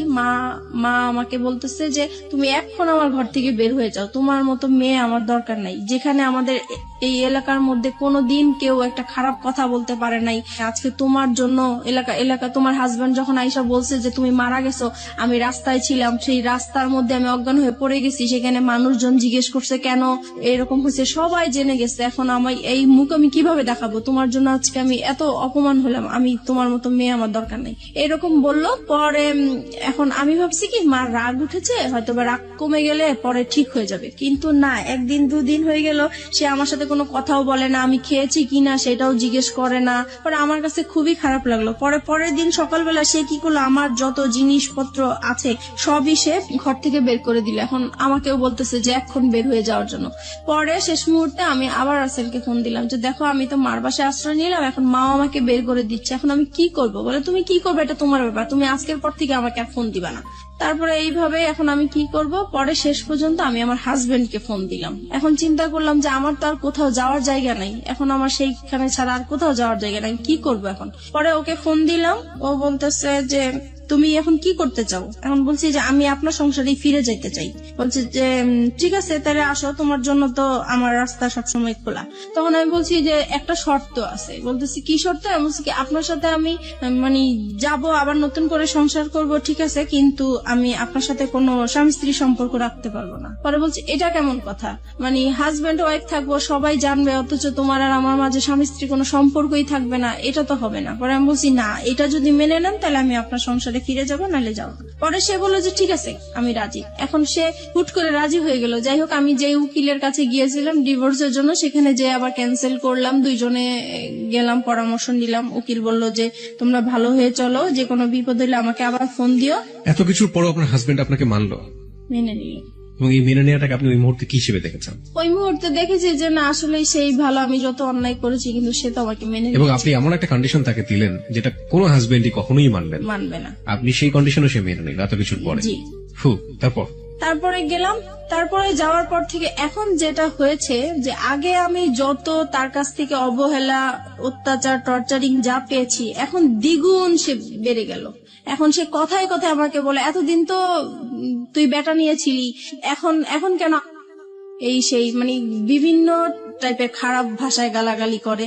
তারপরে খুব মারধর, আবারও সেই রকম মারধর। আমার মেয়েটা তখন তো বড় হয়ে গেছে, আমি আমার বাচ্চাদেরকে নিয়ে আলাদা ঘুমাই, সে আলাদা রুমে ঘুমায়। তো সেই মুহূর্তে আমার বাচ্চাদের সামনে এসে সে আমাকে খুব জোর জবরদস্ত করে, সে আমাকে খুব মারধর করে। আবারও সেই আগের মতো মারামারি। রুম কয়টা ছিল আপনাদের?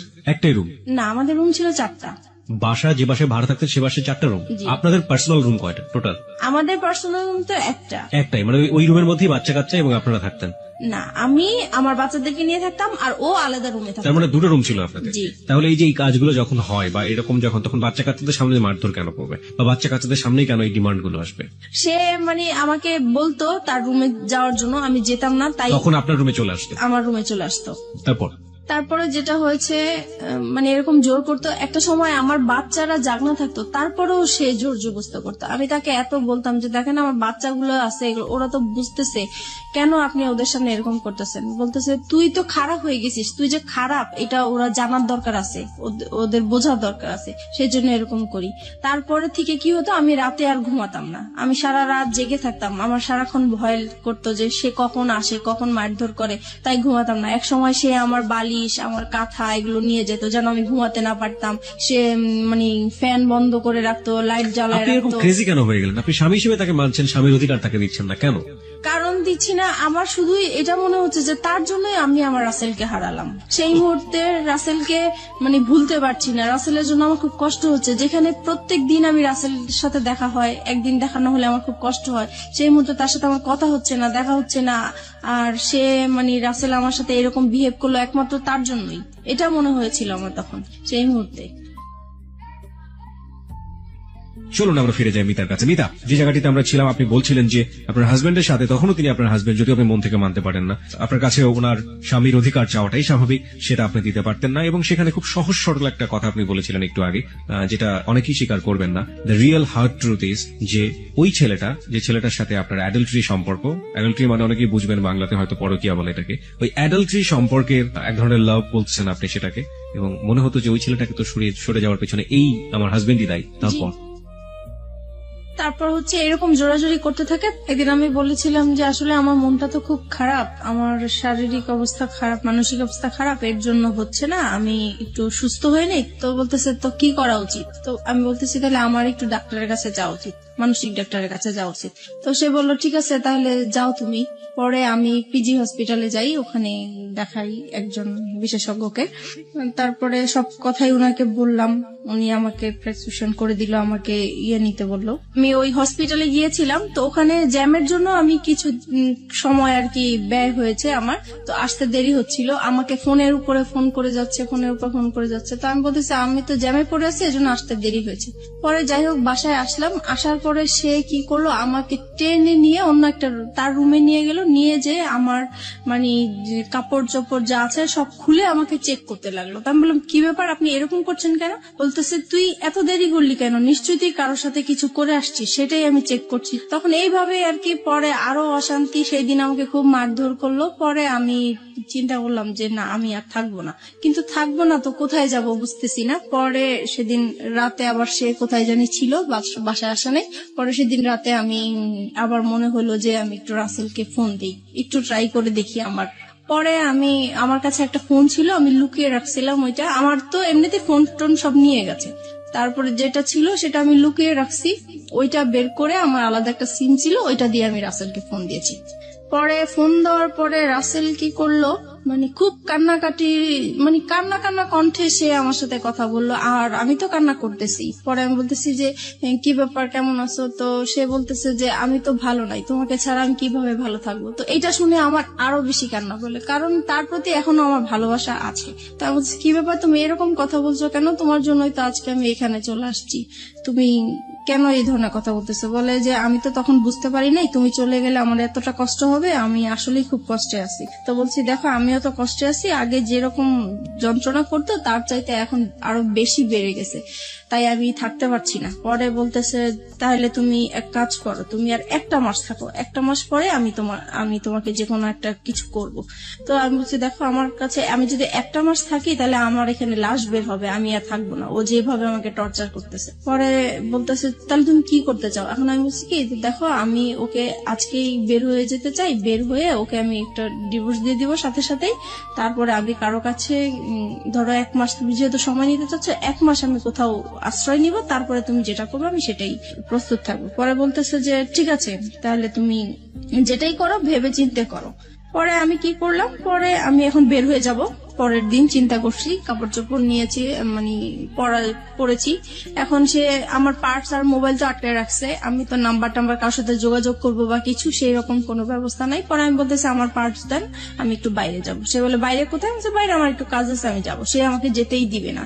পরে এটা নিয়ে অনেক মারধর হইলো। তারপরে বিকাল দিকে বলতেছে কি যে আচ্ছা ঠিক আছে আপনার পার্টস আপনার মোবাইল আমি সবই দিব, কিন্তু এখানে হচ্ছে আমার কথা শুনতে হবে। কি কালকে আমরা আমার মেয়েটা যখন বাইরে যেতে চাচ্ছে, তাহলে কালকে আমরা ঘুরতে যাই, তারপরে আপনি যা বলবেন তাই আমি শুনবো। তা বলছে ঠিক আছে তাহলে আমার মোবাইল আমার পার্টস আমার কাছে দিয়ে দিতে হবে। বলছে ঠিক আছে দিয়ে দিব। পরে আমি এই সেদিন শুক্রবার ছিল, স্কুল বন্ধ ছিল, তো সেই ফাঁকে আমরা ঘুরতে বের হইছি। আর আমার উদ্দেশ্য ছিল যে আমি কোন রকম ঘর থেকে বের হতে পারলেই হয়েছে।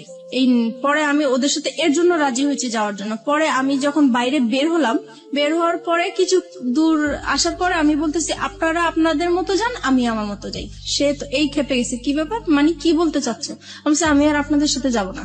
কোথায় যাবো? আমি আমার মতো যাবো। কোথায় যাবো? আমি যেখানেই যাই আমি আপনার সাথে আর যাবো না, আপনার সাথে থাকবো না।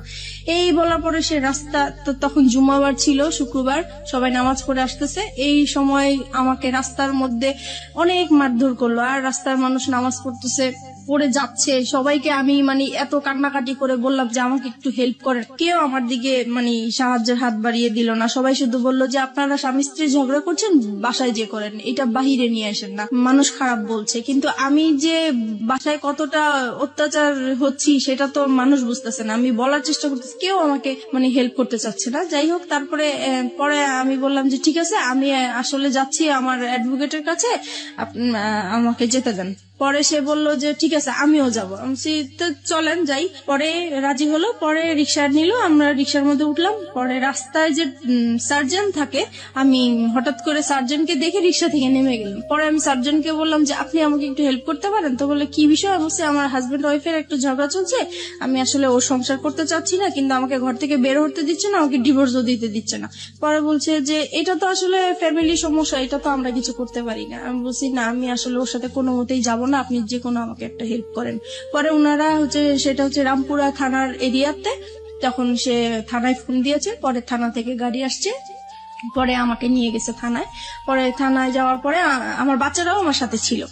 যখন থানায় গিয়েছি তখন ওই পুলিশরা জিজ্ঞেস করতেছে কি ব্যাপার, আপনার সমস্যা কি? তারপর আমি সবকিছু খুলে বললাম। এখানে একটা জিনিস আমি মিস করে গেছি, যেদিন বৃহস্পতিবার দিন রাতে সে যখন আমার সাথে মানে রাতে এসছিল জন্য, তখন আর কি আমি দেখে সে পরে আমার রুম থেকে চলে গেছে। চলে যাওয়ার কিছুক্ষণ পরে যখন আমি ঘুমাই পড়ছি, তখন সে কি করছে, ওই যে মশলা বাটে পাটা পুতা যেটা বলা হয়, সেই ওইটা নিয়ে আসছে, আমার মাথায় বাড়ি দিয়ে আমাকে মেরে ফেলবে। পুতা দিয়ে মেরে ফেলতে চাইছিল, সেটা আমার মেয়ের জন্য আমি বেঁচে গেছি। তারপরে শুক্রবারে আমি ডিসাইড করলাম যে এখানে আর আমি থাকবো না, যেহেতু আমার জীবনের ঝুঁকি হয়ে যাচ্ছে। তারপর সেই ঘটনাগুলোই আমি থানাতে বললাম। তারপরে উনারা বলল যে আমরা শিওর আপনারা আর 1 মাস 2 মাস পরে আবার মিলে যাবেন। আমি এরকম কেস অনেক দেখেছি, কিন্তু আপনারা উনার নামে মামলা করা বা জিডি করা এটা ঠিক হবে না, আপনারা মিলে যান। ওনারা অনেক বোঝাচ্ছে আমাকে মিলে যাওয়ার জন্য, কিন্তু ওনাদের জায়গা থেকে এটা হ্যাঁ, পারফেক্ট। তারপরে উনারা জিডি লিখবেও না, বলতেছে না আমরা লিখবো না। পরে যাই হোক, অনেক কিছু বললাম আমি, তারপরে লিখলো, জিডিটা লিখলো। লেখার পরে পরে আমাকে বলতেছে যে আপনি এখন কোথায় যাবেন? আমি বলছি, আমি এখন আমার একটা দুঃসম্পর্কে বোন আছে, ওনার বাড়িতে যাব, ওখান থেকে যেয়ে আমি তাকে ডিভোর্স দিব। বলছি যে ঠিক আছে, আপনি যখন থাকবেন না তাহলে তো আর জোর করার কিছু নেই, আপনি চলে যান। আমি বলছি যে দেখেন, আমি এখন যদি চলে যাই, সে আমার পিছে পিছে যাবে, রাস্তায় একটা সিন ক্রিয়েট করবে, আপনারা আমি যাওয়া পর্যন্ত ওনাকে আটকে রাখেন। তো বলছে ঠিক আছে আমরা করতেছি। পরে ওকে আটকে রাখছে, আমি চলে আসছি আমার একটা দুঃসম্পর্কে বোনের বাসায় চলে আসছি। আসার পরে ওদের কাছ থেকে 2-3 দিন মানে শুক্রবার শনিবার হচ্ছে মানে সরকারি অফিস বন্ধ থাকে, আদালত বন্ধ থাকে, তাই আমি ওকে ডিভোর্স দিতে পারি নাই। রবিবারে আমি ওকে ডিভোর্স দিয়ে দিয়েছি। ওকে, তারপর ডিভোর্স দেওয়ার পরে আমি পরে রাসেলকে জানিয়েছি যে দেখো আমি ওকে ডিভোর্স দিয়েছি, আমি চলে আসছি। পরে বলছে ঠিক আছে, তাহলে তুমি এখন কি করতে চাও? তুমি যদি এখন ঢাকায় থাকো তাহলে তো তোমাকে ধরে নিয়ে আবার, আর ডিভোর্সের বিষয়টা আমাকে উকিল বলেছে যে 3 মাসের মধ্যে যদি আপনাদের আবার মিল হয়ে যায় তাহলে এই ডিভোর্সটা ক্যান্সেল হয়ে যাবে, আর 3 মাসের পরে যদি কিছু হয় তাহলে ডিভোর্সটা সম্পূর্ণ হবে। তাই এখন চিন্তা করতেছি যে 3 মাস আমাকে অন্তত ওর কাছ থেকে দূরে থাকতে হবে, কি করা যায় এখন। পরে আমি রাসেলকে বললাম যে দেখো, আমি তো আমার এরকম আপন মার সাথে একবার দেখা করেছিলাম, সে বলেছে যে কোনো সময় যদি আমার কাছে আসতে চাও, তুমি একটা অ্যাড্রেস দিয়েছিল, সেই অ্যাড্রেসটা আমার মনে আছে, আমি কি ওইখানে যাবো? তো বলছে ঠিক আছে যাও, আর তোমার মার সাথেও দেখা করে আসো, ভালোই হবে বিষয়টা। তো আমার মার বাড়ি আর দাদা বাড়ি কাছাকাছি ছিল, কিন্তু দাদা বাড়ি আমি যাই নাই, কারণ হচ্ছে যে আমার প্রত্যেকটা কাগজপত্রের মধ্যে আমার দাদা বাড়ির অ্যাড্রেস ছিল। সে ভালো, আমার হাজবেন্ড ভালো করেই জানে যে ওই অ্যাড্রেসটা। আমার চিন্তা ছিল ওখানে গেলে আমাকে খুঁজে বের করে ফেলবে, এরকম কিছু মনে হয়েছিল আমার কাছে, সেজন্য আমি আমার দাদা বাড়ি যাইনি, আমার নানা বাড়িটা খুঁজে বের করছি। খুঁজে বের করার পরে গিয়েছি ওখানে, সবাই আমাকে প্রায় অনেক বছর পরে আমাকে দেখেছে, সবাই ছোট দেখেছে, কেউ চিনতেও পারে নাই। যাই হোক, পরিচয় দেওয়ার পরে সবাই খুব কান্নাকাটি করলো, এত বছর পরে তোমাকে দেখলাম, আমরা আশাও করি নাই। ওখানে ছিলাম, ভালোই ছিলাম কিছুদিন। হঠাৎ করে সে আমাকে মানে কিভাবে জানি জানতে পারলো আমি ওখানে আছি। তারপরে সে আমার নানা বাড়িতে আমাকে খুঁজতে গেল। পরে আপনার হাজবেন্ডের নাম কি ছিল? আমার হাজবেন্ড নাম জামান ছিল। জামান, মানে জামানই খোঁজটা পেল, রাইট? ওকে, তারপর তারপরে সে আমার মামা বাড়ি গেল, যাওয়ার পরে ওখানে যে আর গ্রাম সাইডটা হচ্ছে এরকম যে মেয়েরা স্বামী ছেড়ে অন্য কোথাও চলে যাবে, এটা খুবই একটা খারাপ চোখে দেখে। এবং বাতাসের আগে কথা ছড়ায়। জি, right. So we know the situation, ultimately কি হলো? আলটিমেটলি সে ওখানে যে আমার মামাকে বললো যে আমি অন্য একটা ছেলে হাত ধরে চলে আসছি, এই সেই পুরো ডিটেল কাহিনী যেটা বললো, দ্য রিয়েল স্টোরিটাই বলেছে হ্যাঁ, সে ওখানে। হ্যাঁ। তার তার তার ফরে গিয়েছে ব্যাপারটা, কারণ পৃথিবীর কেউ এটা বিলিভ করবে না, এবং মেয়েটার যে আসলে কোনো কারণ থাকতে পারে ওখানে যাওয়ার, সেটাও সে কেউ মানতে চাইবে না, যেমন ভাবে মানতে চাচ্ছে না ফেসবুকের অসংখ্য শ্রোতা। ওই তো হ্যাঁ। গ্রামের সবাই আর কি আমাকে খারাপই বলছে। তারপরে আমার মামা শুধু একটাই বললো যে দেখো তুমি যদি কোনো না কোনো ভাবে অশান্তি যদি নাই করে থাকো, তাহলে সে এত বছর পরে 2টা বাচ্চা ফেলে কেন বের হবে? বুঝলাম তার অপরাধ আছে। আচ্ছা যাই হোক, তুমি যদি তোমার মা বাবাকে এখানে আমাদের কাছে নিয়ে আসতে পারো আর আমাদের কাছে সরি বলবা, আর এরকম কখনোই এরকম কিছু হবে না যদি বলো, তাহলে আমি তোমার কাছে উঠাই দিব।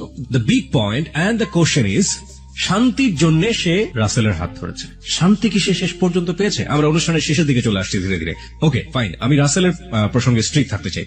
রাসেলকে আপনি তো ডিভোর্স দিয়ে দিলেন, তারপরে কি আপনি বললেন যে এবার আমাদের বিয়ে করা উচিত? রাসেলকে হুম? হ্যাঁ বলেছি তো, সে তখন বলেছে, সে কি বলে? তখন বলেছে যে 3 মাস পার না হলে তো করতে পারবে না। ফাইন, 3 মাস পরে কি হলো? তারপরে হচ্ছে পরে আমি বলতেছি দেখো আমার তো কিছু সমস্যা আছে, লোন আছে, এখন আমি লোনগুলো শোধ করতে হবে, তাছাড়া ফ্যামিলিতে এখন আমি খুব বিপর্যয় অবস্থায় আছি, এখন আমি বিয়েটাই করতে পারবো না, আরো কিছু পরে করব তোমাকে। সেটা কতদিন পরে? সেটা বলতেছে সেটা 6 মাস হতে পারে, 1 বছর হতে পারে। পুরোপুরি অনিশ্চয়তা। জি, ততদিনে কি আপনার ছেলে মেয়েগুলো কি আপনার কাছে থাকে নাকি আপনার জামানের কাছে? জামানের কাছেই থাকে। 3 মাস পরে, মানে ডিভোর্স হয়ে যাওয়ার 3 মাস পরে, আলটিমেটলি যখন ডিভোর্সটা অ্যাক্টিভ হয়ে গেল, জি। তাই তো? তখন আপনি কি করছিলেন? তখন আমি হচ্ছে মানে জায়গায় জায়গায় আশ্রয় নিয়ে বেড়াচ্ছি, যেহেতু আমার নানা বাড়ি চিনে ফেলেছে, নানা বাড়ি আর থাকা যাবে না, সেজন্য আমি আমার মা থাকতো ঢাকায়, গাজীপুরে চলে গিয়েছি। তারপরে গাজীপুরে যাওয়ার পরে ওখানেও সে বের করে ফেলেছে। আর ওখানে একটা ইতিহাস হয়েছে, যেটা হচ্ছে যে আমার মার যে দ্বিতীয় হাজবেন্ড, ওনার সাথে আমার হাজবেন্ডের এক্স হাজবেন্ডের আর কি একটা ভালো সম্পর্ক হয়ে গেছে। আর আমার হাজবেন্ড হচ্ছে তাকে টাকার লোভ দেখিয়েছে যে আপনি যদি ওকে আমার হাতে তুলে দিতে পারেন তাহলে আপনাকে টাকা দিব। আপনার হাতে তুলে, মানে ওর হাতে তুলে দিলে লাভটা কি হবে? ও কি করতে চায় আপনার সঙ্গে? আমার সাথে মানে সে সংসার করবে। এখনো সে সংসার করবে? এখনো সে সংসার করবে। মানে ডিভোর্স হয়ে যাওয়ার পরও সে সংসার করবে। কেন করবে? কেন করবে সেটা আমি জানি। সে সবাইকে কস দেখায় যে 2টা বাচ্চার জন্য হলেও আমি তাকে নিতে চাই। সে যত কিছুই করুক না কেন, আমি 2টা বাচ্চার জন্য হলেও সংসার করতে চাই। ওকে। পরে উনি এরকম আর কি। আর তারপরে এই যখন ওনাকে টাকার লোকটা দেখিয়েছে, তারপর থেকে ওই লোকটা আমাকে সবসময় জ্বালাতন করতো, বলতো চলে যাও, তুমি থাকতে পারবে না আমার বাসায়, এই সেই অনেক যন্ত্রণা করতো। পরে একটা সময় আমার আর ওইখানে থাকা হতো না, আমি খুব কষ্ট পেতাম। পরে আমি চিন্তা করলাম যে আমি এখন কোথায় যাব, সবকিছুই তো হারিয়ে ফেললাম, কার কাছে এখন যে আশ্রয় নিতে পারি। তখন আমার মাথায় একটা জিনিস আসলো যে আমি এখন পর্যন্ত আমার বাবার কাছে যাইনি, আমার বাবার আশ্রয়টা বাকি আছে, আমি সেখানে যাব। পরে আমি বাবাকে খুঁজে বের করলাম, পরে বাবার কাছে আমি আশ্রয় নিলাম। বাবার কাছে আশ্রয় নেওয়ার পরে সে আবার ওই একই ভাবে মানে টের পেয়ে গেল আমি বাবার কাছে আছি। তারপরে হচ্ছে সে আমার সাথে ওইখানে আসছে, আমার বাবার কাছে আসছে, এসে আমার বাবাকে বিশ্রী ভাষায় গালাগালি করলো, আমাকে গালাগালি করলো, করার পরে আমাকে থ্রেট দিল যে মেরে ফেলবে, আমার বাবা সহ মেরে ফেলবে, এই সেই। পরে আমি আবার জিডি করতে গেলাম ওর নামে, যেহেতু আমাকে থ্রেট দিচ্ছে আমি এখন ওর নামে জিডি করব। পরে আমি রামপুরা থানায় আবার গেলাম, যাওয়ার পরে বলতেছে যে আপনি এখন যে এরিয়ায় আছেন ওই থানায় যেয়ে বলবেন, এখন আর আমাদের কোনো কাজ নেই। তারপরে আমি এখন যে এরিয়া আছি ওই থানায় গেলাম, ওই থানায় যাওয়ার পরে সে আর কি আমাকে জিডিটা লিখলো। তারপরে বলতেছে যে এবার আচ্ছা আমরা তো জিডি লিখছি, আমাকে চা খাওয়ার জন্য পয়সাটা দেন, কিছু পয়সা দেন। পরে বলতেছি যে দেখেন আমার কাছে তো কোনো পয়সা নাই, আমার অবস্থা খুবই খারাপ। তো বলতেছে আপনাকে দেখে তো মনে হয় না যে আপনার কাছে পয়সা নাই, আমাকে দেখেন পুলিশ ঘুষ চাচ্ছে। জি। তো আমি বলতেছি দেখেন সত্যিই আমার কাছে পয়সা নাই। বলে পয়সা না থাকলে আপনি এত পাংপুং করে বেড়ান কেন? তো বলছি এটা তো আমার অভ্যাস হয়ে গেছে, এখন আমি যদি ভালো থাকতে চাই, এখন আমি কিভাবে খারাপ থাকবো, ইচ্ছা করে কিভাবে খারাপ থাকবো? বলে অত কিছু বুঝি না, আমাদের চা খাওয়ার জন্য পয়সা দিতেই হবে। তো আমি পরে পার্সটা ওনাকে দেখিয়ে দিলাম যে দেখেন এই যে আমার সত্যি আমার কাছে টাকা নেই। পরে যাই হোক উনি কোন রকমের জিডিটা লিখে আমার কাছে একটা পেপার দিল, দিয়ে পরে বললো যে এবার আপনি যান। পরে বলতেছে আচ্ছা আরেকটা বের, পরে লাস্টে দিয়ে ডেকে বলতেছে আপনার হাজবেন্ড আপনাকে কোথায় এরকম করছে, রাস্তায় হয়রানি করেছে। তা বলছে এটা এয়ারপোর্ট এলাকায় করেছে। বলতেছে তাহলে আপনি এক কাজ করেন, আপনি এয়ারপোর্টে একটা যায় জিটি করেন ওনার নামে। পরে আমি কি করলাম, আমি সাথে সাথে আবার এয়ারপোর্ট থানায় গেলাম। তো এয়ারপোর্ট থানায় গিয়েছি, পরে বলেছি সব বিষয়টা। পরে বলছে তাহলে তো আপনি ওখানে জিডি করেছেন, এখানে জিডি তো বারবার তো জিডি হয় না। তা বলছে ওনারাই পাঠাইছে, আমি এখন কি করবো। দেখি আপনার জিডি পেপারটা দেখি। তো ওই এসআইটা পেপারটা দেখে বলতেছে আপনার তো জিডি কমপ্লিট হয় নাই। আমাকে কেন? বলছে না এটা তো থানার সিল থাকবে এবং আপনার এইটা কে হ্যান্ডেল করবে সেই অফিসারের নাম থাকবে, কিন্তু এখানে তো কিছুই নেই। বলে আসলে আমার কাছে উনি টাকা চেয়েছিল তো আমি দিতে পারিনি, হয়তো বা এটা হয়েছে। পরে উনি আবার ওই থানায় ফোন দিল, তারপর ওনাদেরকে বললো কেন আপনারা এই কাজটা করলেন, তাড়াতাড়ি ওনার কাজটা কমপ্লিট করেন। পরে আমাকে আবার পাঠালো। পরে ওখানে বড় কর্মকর্তা যে ছিল সে আমাকে সরি টরি বলে তারপরে আমার কাজটা কমপ্লিট করে দিল, জিডি করে দিল। এইভাবেই পরে আমি আসছি, পরে শুনতে পারছে যে তার নামে আমি জিডি করছি। সে আবার আমার হাজবেন্ড, এক্স হাজবেন্ড, উনি এসে আবার আমাকে ভয় দেখাল, হ্যাঁ জিডি করেছিস তো কি হয়েছে, আমি তোকে রাস্তায় খুন করে ফেলবো, অ্যাক্সিডেন্ট করাই দিব, এটা করবো সেটা করবো, আমার তোর থানার জিডি করছে, আমার কিছুই হবে না, কোনো যায় আসবে না। সে ভয় দেখাচ্ছে আমাকে, আমি যেন জিডিটা উঠাই নেই। তো আমি বলছি যে না, কখনোই আমি জিডি উঠাবো না, আমি জিডি করেছি কেন উঠানোর জন্য উঠাবো না। তারপরে এইভাবেই হচ্ছে আমি ওখানে ওদেরকে সময় দিচ্ছি কাজের জন্য। এইভাবেই পরে একটা সময় আমি কাজ পাই, আমি আলাদা বাসা নেই, এখন বাসা যাব। এই সময় আমার বাবা একদিন রাত্রেবেলা খুব অসুস্থ হয়ে যায়। অসুস্থ হওয়ার পরে আমার বাবা ব্রেন স্ট্রোক করে মারা যায়। তখন আমি খুবই অসহায় হয়ে গেছি। এখন আমি একা একটা মেয়ে মানুষ, আমার বাবা মারা গেছেন, এখন আমি আমার বাবাকে নিয়ে কি করব, কিভাবে বাড়িতে যাব, কি করব। তখন আমি যে আমাকে কাজ দিয়েছে আমি তাকে ফোন দিয়েছি। ফোন দেওয়ার পরে বলতেছি, তা উনি বলতেছে ঠিক আছে আমি এক্ষুনি আসছি। পরে আসার পর উনি ডক্টর নিয়ে আসলেন, পরে দেখলো যে হ্যাঁ সত্যি মারা গিয়েছেন। পরে যাই হোক উনি আমাকে টাকা পয়সা দিল, আমি আমার বাবার লাশ নিয়ে বাড়িতে গেলাম, মাটি টাটি দিয়ে তারপরে আমি আসলাম। এখন আসার পরে আমি নতুন বাসায় উঠে গেলাম।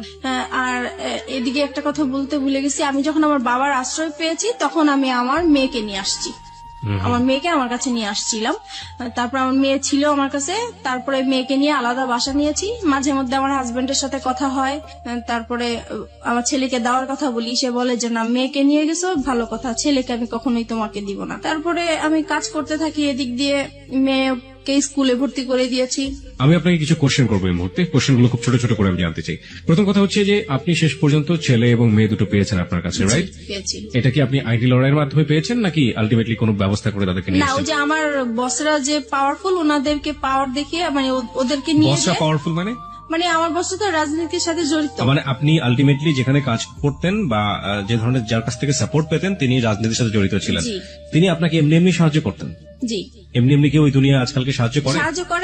তাও আপনার মতো মানুষই কেন করতে যাবে সে সাহায্য? উনি একটা অসহায় মেয়ে মানুষ হিসেবে আমাকে সাহায্য করেছে। আর ওনার একটা আশা ছিল, প্রথমে আমি বুঝতে পারি নাই। একদিন সে আমাকে বলেছিল যে তুমি যদি কিছু মনে না করো আমি তোর সাথে একটা কথা বলবো। তো বলতেছে যে আমি তোমাকে বিয়ে করতে চাই। তো আমি বলছি যে না আসলে আমি আপনাকে বিয়ে করতে পারবো না। তখন বলে যে কেন করতে পারবো না? তো আমি বলছি যে আসলে আমি একজনকে ভালোবাসি, তার সাথে আমি এখনো আছি, সে আমাকে বিয়ে করবে, আমি তার সাথে কমিটমেন্টে আছি। ওকে ফাইন, তখন আপনি রাসেলের সাথে কমিটমেন্টে আছেন? জি। মানে রাসেলের সাথে এক ধরনের লিভ টুগেদার আপনি করছেন উইদাউট বিয়ে, এক ধরনের শারীরিক অনৈতিক সম্পর্ক, রাইট? জি। এবং যে বসের কথা এখানে আসছিল উনি আপনাকে কতদিন পর্যন্ত সাপোর্ট করেছিলেন, না এখনো করছেন? কে বস? যে এখনো সে করছেন, এখনো সে আপনাকে সাপোর্ট করে যাচ্ছেন উইদাউট এনি ইন্টারেস্ট? ওকে। এবং তার সাহায্যে, তার রাজনৈতিক ক্ষমতার বলেই আপনি আপনার মেয়েটাকেও ছেলেটাকেও দুজনকে আপনার কাছে রেখেছেন। জি। ওকে, রাসেল এখন কি বলে? আমাকে রাসেলের শেষ অবস্থাটা বলেন। রাসেলের সাথে এখন আমার সম্পর্ক মোটামুটি নাই বলা চলে। নাই বললেই চলে? কেন? কারণ সে আমার একটা ফল্ট পেয়ে, মানে আসলে এটা ফল্ট না, কিন্তু সে ফল্ট ধরে জাস্ট আমাকে বলতেছে তোমার এই ফল্টের জন্য আমি আর তোমার সাথে সম্পর্ক রাখবো না। ফল্টটা হচ্ছে যে আমি যেহেতু বাইং হাউসের কাজ করি, আমার বাইরেদের সাথে কন্ট্যাক্ট করতে হয়, বাইরেদেরকে মেসেজ পাঠাতে হয়। তো একটা মেসেজ অবশ্য আমি ব্যক্তিগতভাবে পাঠিয়ে ফেলছিলাম, তো সেই মেসেজটা সে দেখেছে, দেখার পরে সে ওইটাকেই ফল্ট মনে করেছে। তো বলতেছে তুমি আমি তোমাকে কাজ করার জন্য সুযোগ দিয়েছি। জীবনে কোনোদিন সে আপনাকে সেই ধরনের কথা বলেছে যে একজন মানুষকে ভালোবেসে সংসার করে তাকে ছেড়ে আসছো, আমাকেও যে ছেড়ে যাবা না, তার কোনো কি নিশ্চয়তা আছে? কখনো কি আপনাকে সেই ধরনের কোনো কথা বলেছে, রেগে হোক বা অন্য কোনো ভাবে হোক? না, এইটা আমাদের সম্পর্ক যতদিন ভালো ছিল ততদিন এই কথাটা সে বলে। ভালো মন্দের জায়গাতে আমি যেতে চাই না, আমি শুধু বলতে চাই যে তার মুখ থেকে কখনো আপনি এই ধরনের কথা শুনেছেন কিনা? লাস্টের দিকে শুনেছি। লাস্টের দিকে শুনেছেন। So this is the real fact. Okay, যেটা হচ্ছে যে রাসেল এখন কি বাংলাদেশে আছে, মানে আপনার আশেপাশে আছে? না, রাসেল এখন বাংলাদেশেই নেই। বাংলাদেশেই নাই? কোথায় আছে সে? সে এখন আমেরিকায় আছে। আমেরিকাতে আছে। শেষ পর্যন্ত আপনি কি জেনেছেন তার সম্পর্কে, তার ফ্যামিলি সম্পর্কে? সে লাস্টে আমাকে যখন সে যেদিন চলে যাবে সেদিন আমাকে ফোন দিয়ে বলতেছে, দেখো ওই ফোন টোন বা SMS ওগুলো আসলে কিছুই ছিল না, তুমি আমাকে সরাসরি যদি তোমাকে বলি আমি বাইরে চলে যাচ্ছি, আমাকে তো যেতে দিবা না, তাই আসলে ওই রকম কিছু বলা হয়েছে। এখন যেটা হচ্ছে যে আমি চলে যাচ্ছি, সে আমার কাছে লুকিয়েছে পুরো বিষয়টা। সে বলেছে যে সে ভিজিট ভিসায় যাচ্ছে কিন্তু কানাডায় যাচ্ছে, এই কথা বলতেছে। আমি 3 মাস পরে চলে আসবো, 3 মাস পরে তুমি যা বলবো আমি তাই শুনবো, আমি তোমাকে ছাড়া থাকতে পারবো না। তো এইভাবেই পরে কথাই হচ্ছে, উনি বাইরে থেকেও আমার সাথে কথা বলছে। হঠাৎ একদিন আমার কেন জানি মনে হইলো যে সে আর মানে আমার সাথে নাই, কেমন জানি সে আলাদা। বাইরে যাওয়ার পরে একটু ফোন কম করে, তারপরে মাঝখানে সে বলছে যে দেখো তোমাকে বলছি, তুমি যদি কোনো ব্যবস্থা ভালো কিছু পাও, ভালো কোনো অফার পাও, তুমি চলে যাও, আমার আশায় থেকো না। আর যদি আমার আশায় থাকো তাহলে হবে কি হবে না এর কোনো গ্যারান্টি আমি দিতে পারবো না, এখন সবকিছু তোমার উপরে। তো এটা বলার পরে আমার খুব খারাপ লাগছিল। পরে যেভাবেই হোক আমি কোনো না কোনো ভাবেই তার একটা খোঁজ নিয়েছি, তারপর তার বোনের একটা নাম্বারে আমি ফোন দিয়েছি। ফোন দেওয়ার পরে আমি তার ফ্রেন্ড হিসেবে কথা জিজ্ঞেস করতেছি যে রাসেল কোথায়, রাসেলকে তো অনেকদিন ধরে পাচ্ছি না, ফোনে কোথায় গেছে। তখন সে বলল যে আমার ভাই তো আমেরিকায় চলে গেছে। তো আমি বলছি আমেরিকায় কেন হঠাৎ করে চলে গেল? বলে ও তো ওর ওয়াইফের কাছে চলে গেছে। তখন আমি শর্ট হয়ে গেছি কথাটা শুনে। তারপরে আমি বললাম যে ওয়াইফ মানে সে কবে বিয়ে করেছে? বলতেছে সে তো 3 বছর আগে বিয়ে করেছে। তো বললাম ওনার ওয়াইফের নাম কি? তখন যে নামটা বললো সেই নামটাতে আমি আগে থেকেই পরিচিত, কারণ আমাকে বলেছে এই নামের মেয়ের সাথে ও প্রেম করেছে, দেন ওদের ব্রেকআপ হয়ে গেছে, কিন্তু আসলে ওইটাই ওর ওয়াইফ ছিল। আর যখন ব্রেকআপ হয়ে গেছে তখনই ওর বউ বাইরে চলে গিয়েছিল, সেই টাইমটা সে আমার সাথে পাস করেছে। এখন বুঝতে পারছি যে সে মানে আসলে টাইম পাস করার জন্য আমার সাথে রিলেশন করা। এত বড় ভুল একজন মানুষ কখন করতে পারে, মানে আমি ঠিক জানি না। ভালোবাসলেই বোঝা সম্ভব না। লাভ রানস ব্লাইন্ড একটা কথা আছে যে ভালোবাসা হচ্ছে অন্ধ, এবং একটা মানুষকে কতটা অন্ধ করে দিলে একটা মানুষ এই কাজটা আসলে করতে পারে। আমি ওর ভালোবাসার অন্ধই ছিলাম। ও এরকম কিছু কথা বলতো যা আমার কাছে খুবই মানে ভালো লাগতো এবং বিশ্বাসযোগ্য ছিল। আর যেহেতু ওকে আমি বারবার বলেছি আমি এই সমস্যাগুলো আমার হাজবেন্ডের কাছ থেকে পেয়েছি, দেন ও আমাকে মানে সবসময় ফ্রিডম দিত, সবকিছু আমি যা বলতাম তা মেনে নিত See, this সবকিছু। is the fact. এখন আপনি তো বুঝতে পারছেন যে কেন মেনে নিত। জি, কারণ তার ওয়াইফ ছিল, এটা তার জন্য একটা বোনাস ছিল। কিন্তু আমি রূঢ় কখনো ভাষায় যদি বুঝতে বলে দিই। পারিনি, কারণ সে রাতের পর রাত আমার সাথে কথা বলেছে, সে সারাদিন কথা বলেছে, ইভেন কি প্রত্যেক দিন আমরা দেখা করেছি আমার বাসায় এসে। আমি কখনো বুঝতেই পারি নাই যে সে ম্যারিড পার্সন হতে পারে। রাইট, ম্যারিড পার্সন না হলেও আপনার জন্য এটা একটা ভুল ছিল। সে আপনাকে বিয়ে করেনি, এটা অবশ্যই। আপনাকে কমিটমেন্ট দিয়েছে, কমিটমেন্ট রাখেনি। This are all fault. Lastly কি অবস্থা বলেন তো আপনি আমাকে? লাস্ট যেটা হচ্ছে এখন সে মানে আমি যে জানতে পেরেছি তার বিষয়গুলো আমি তাকে জানতে দেই নাই, বুঝতে দেই নাই। আমি এখনো তার সাথে কথা বলে যাচ্ছি, এখন আপনি তাকে লাভ করেন? এখনো তাকে লাভ করি, এবং আমার মানে এখনো মনে হচ্ছে যে আমি তার জন্য সারা জীবন অপেক্ষা করে যাব, কেন? কারণ তাকে আমি অন্ধের মতো ভালোবাসি। এই জায়গাটায় যদি পাবলিক আপনাকে গালি দেয়, গালমন্দ করে, আমার কিচ্ছু বলার নেই। I will inspire them to be honest. But আপনি যে কারণে আজকে এখানে এসছেন, ভুলের জায়গাটাতে আপনার ভুলটা কোথায় ছিল সেই জায়গাটা আমি আপনাকে স্যালুট করি। এই ভুলের জায়গাটা আপনি একেবারে শেষ দিকে এসে আমাদেরকে আরেকবার স্মরণ করিয়ে দিন। আপনি কি মনে করেন আপনার ভুলটা কোথায় ছিল, অপরাধটা কোথায় ছিল? আমার অপরাধটা ছিল যে আমার সংসারেই থাকা উচিত ছিল, যত অশান্তি হোক আমি যদি একটু স্যাক্রিফাইস করতাম আমার সংসারটা টিকে যেত। আর দ্বিতীয় ভুল করেছি যে আমি তাকে ভালোবেসেছি, আমার তাকে ভালোবাসা উচিত হয় নাই। আর যেহেতু সে সবকিছু আমার কাছে লুকিয়ে রেখেছে, তার পরিচয় না জেনে এরকম অপরিচিত একটা মানুষের সাথে সবকিছু করাটা আমার ঠিক হয়নি। আপনি কি পারবেন আপনার সন্তানদেরকে সঠিক উত্তর দিতে যে আপনি এগুলো কেন করেছেন? আজকে লাখো মানুষের কাছে আপনি জবাব দিচ্ছেন। আপনার সন্তান যদি কখনো আপনার সামনে দাঁড়ায় জিজ্ঞেস করে, আমি কখনোই কিছু বলতে পারবো না। That is the ultimate penalty of you. আর কিচ্ছু লাগবে না। That is the ultimate penalty. Because আমি ধরে নিচ্ছি আপনার হাজবেন্ড ভালো ছিল না, দেখুন কতগুলো সমাধান হতে পারতো। আপনার হাজবেন্ড খারাপ ছিল, আপনি তাকে ডিভোর্স করে দিতেন, হ্যাঁ, ডিভোর্স করে দিয়ে আপনি আলাদা থাকতে পারতেন, আপনি একটা লম্বা সময় নিতে পারতেন, দুজনের সেপারেশনে থাকতে পারতেন লম্বা সময়ের জন্য, ট্রাই করতেন যে আলটিমেটলি আপনি ফিল করেন কিনা থাকে। ইকোনমিক সাপোর্টের একটা জায়গার ব্যাপার ছিল, ফাইন, ইকোনমিক সাপোর্টের জায়গায় আপনি নিজে স্বাবলম্বী হওয়ার জন্য যথেষ্ট রসদ আপনার কাছে ছিল, আপনি কাজ জানেন, আপনি হাতের কাজ জানেন, আপনি সেগুলো নিয়ে কাজ করতে পারতেন, এবং এই কাজ করে বাংলাদেশে অনেক অনেক মেয়েরা আজকে স্বাবলম্বী, আপনি সেই জায়গাটা থেকে পারতেন, আপনি সেটাও করেননি। আপনি second time fall in love with someone, আপনি দুটো বাচ্চার মা হওয়ার পরেও, এবং সেই ফল ইন লাভটা ঠিক সেম ব্যাপার ছিল লাইক ইউর হাজবেন্ড, যখন আপনি হাজবেন্ডের সাথে ভালোবেসেছিলেন, still you are fall in love with that guy, যে মানুষটা আপনার সাথে এক ধরনের বড় হিপোক্রিসি করেছে। তাহলে আপনার প্রথম হাজবেন্ডের ক্ষেত্রে অপরাধটা কোথায় ছিল? আমি তাকে কোনো অপরাধ দেখছি না। আপনার সেকেন্ড মানুষ যে, সে যদি বিয়ে করে এত বড় চিট করে একটা সংসার ভেঙে দিয়ে বিদেশে চলে যেতে পারে, তাহলে প্রথম হাজবেন্ড তো তার তুলনায় অনেক ভালো মানুষ ছিল। আপনি তো তাকে কোনোদিন হাতে হাতে ধরেননি, ধরেছেন? জি ধরেননি, আপনি তাকে সন্দেহ করতেন, সে আপনার পাশে বসে থেকে কোন একটা মেয়ের দিকে ফ্যালফেল করে তাকিয়ে থাকতো, হ্যাঁ, এটুকুই আপনার কাছে লেখা। আপনি কোনোদিন তাকে হাতে নাতে ধরেননি, আপনাকে সে হাতে নাতে ধরেছে, তারপর আপনার সঙ্গে ঘর সংসার করতে চেয়েছে, জি সে অন্যায় করে অত্যাচার করুক, আপনার কাছে সে অধিকার চেয়েছে, স্বামীর অধিকার, আপনি পালিয়ে গেছেন, তারপর আপনাকে ওখান থেকে বারবার ধরে নিয়ে আসার চেষ্টা করছে দুটো সন্তানের জন্য। লাভ না করলেও দিস ইজ হার্ড ট্রুথ। জি। কিন্তু আপনাকে এই মানুষটা দিয়ে দিয়েছে, যে মানুষটাকে আপনি স্টিল লাভ করেন। সে তার কাছ থেকে তো কিছুই পাইনি, কিন্তু আমি এটাই বলবো যে তার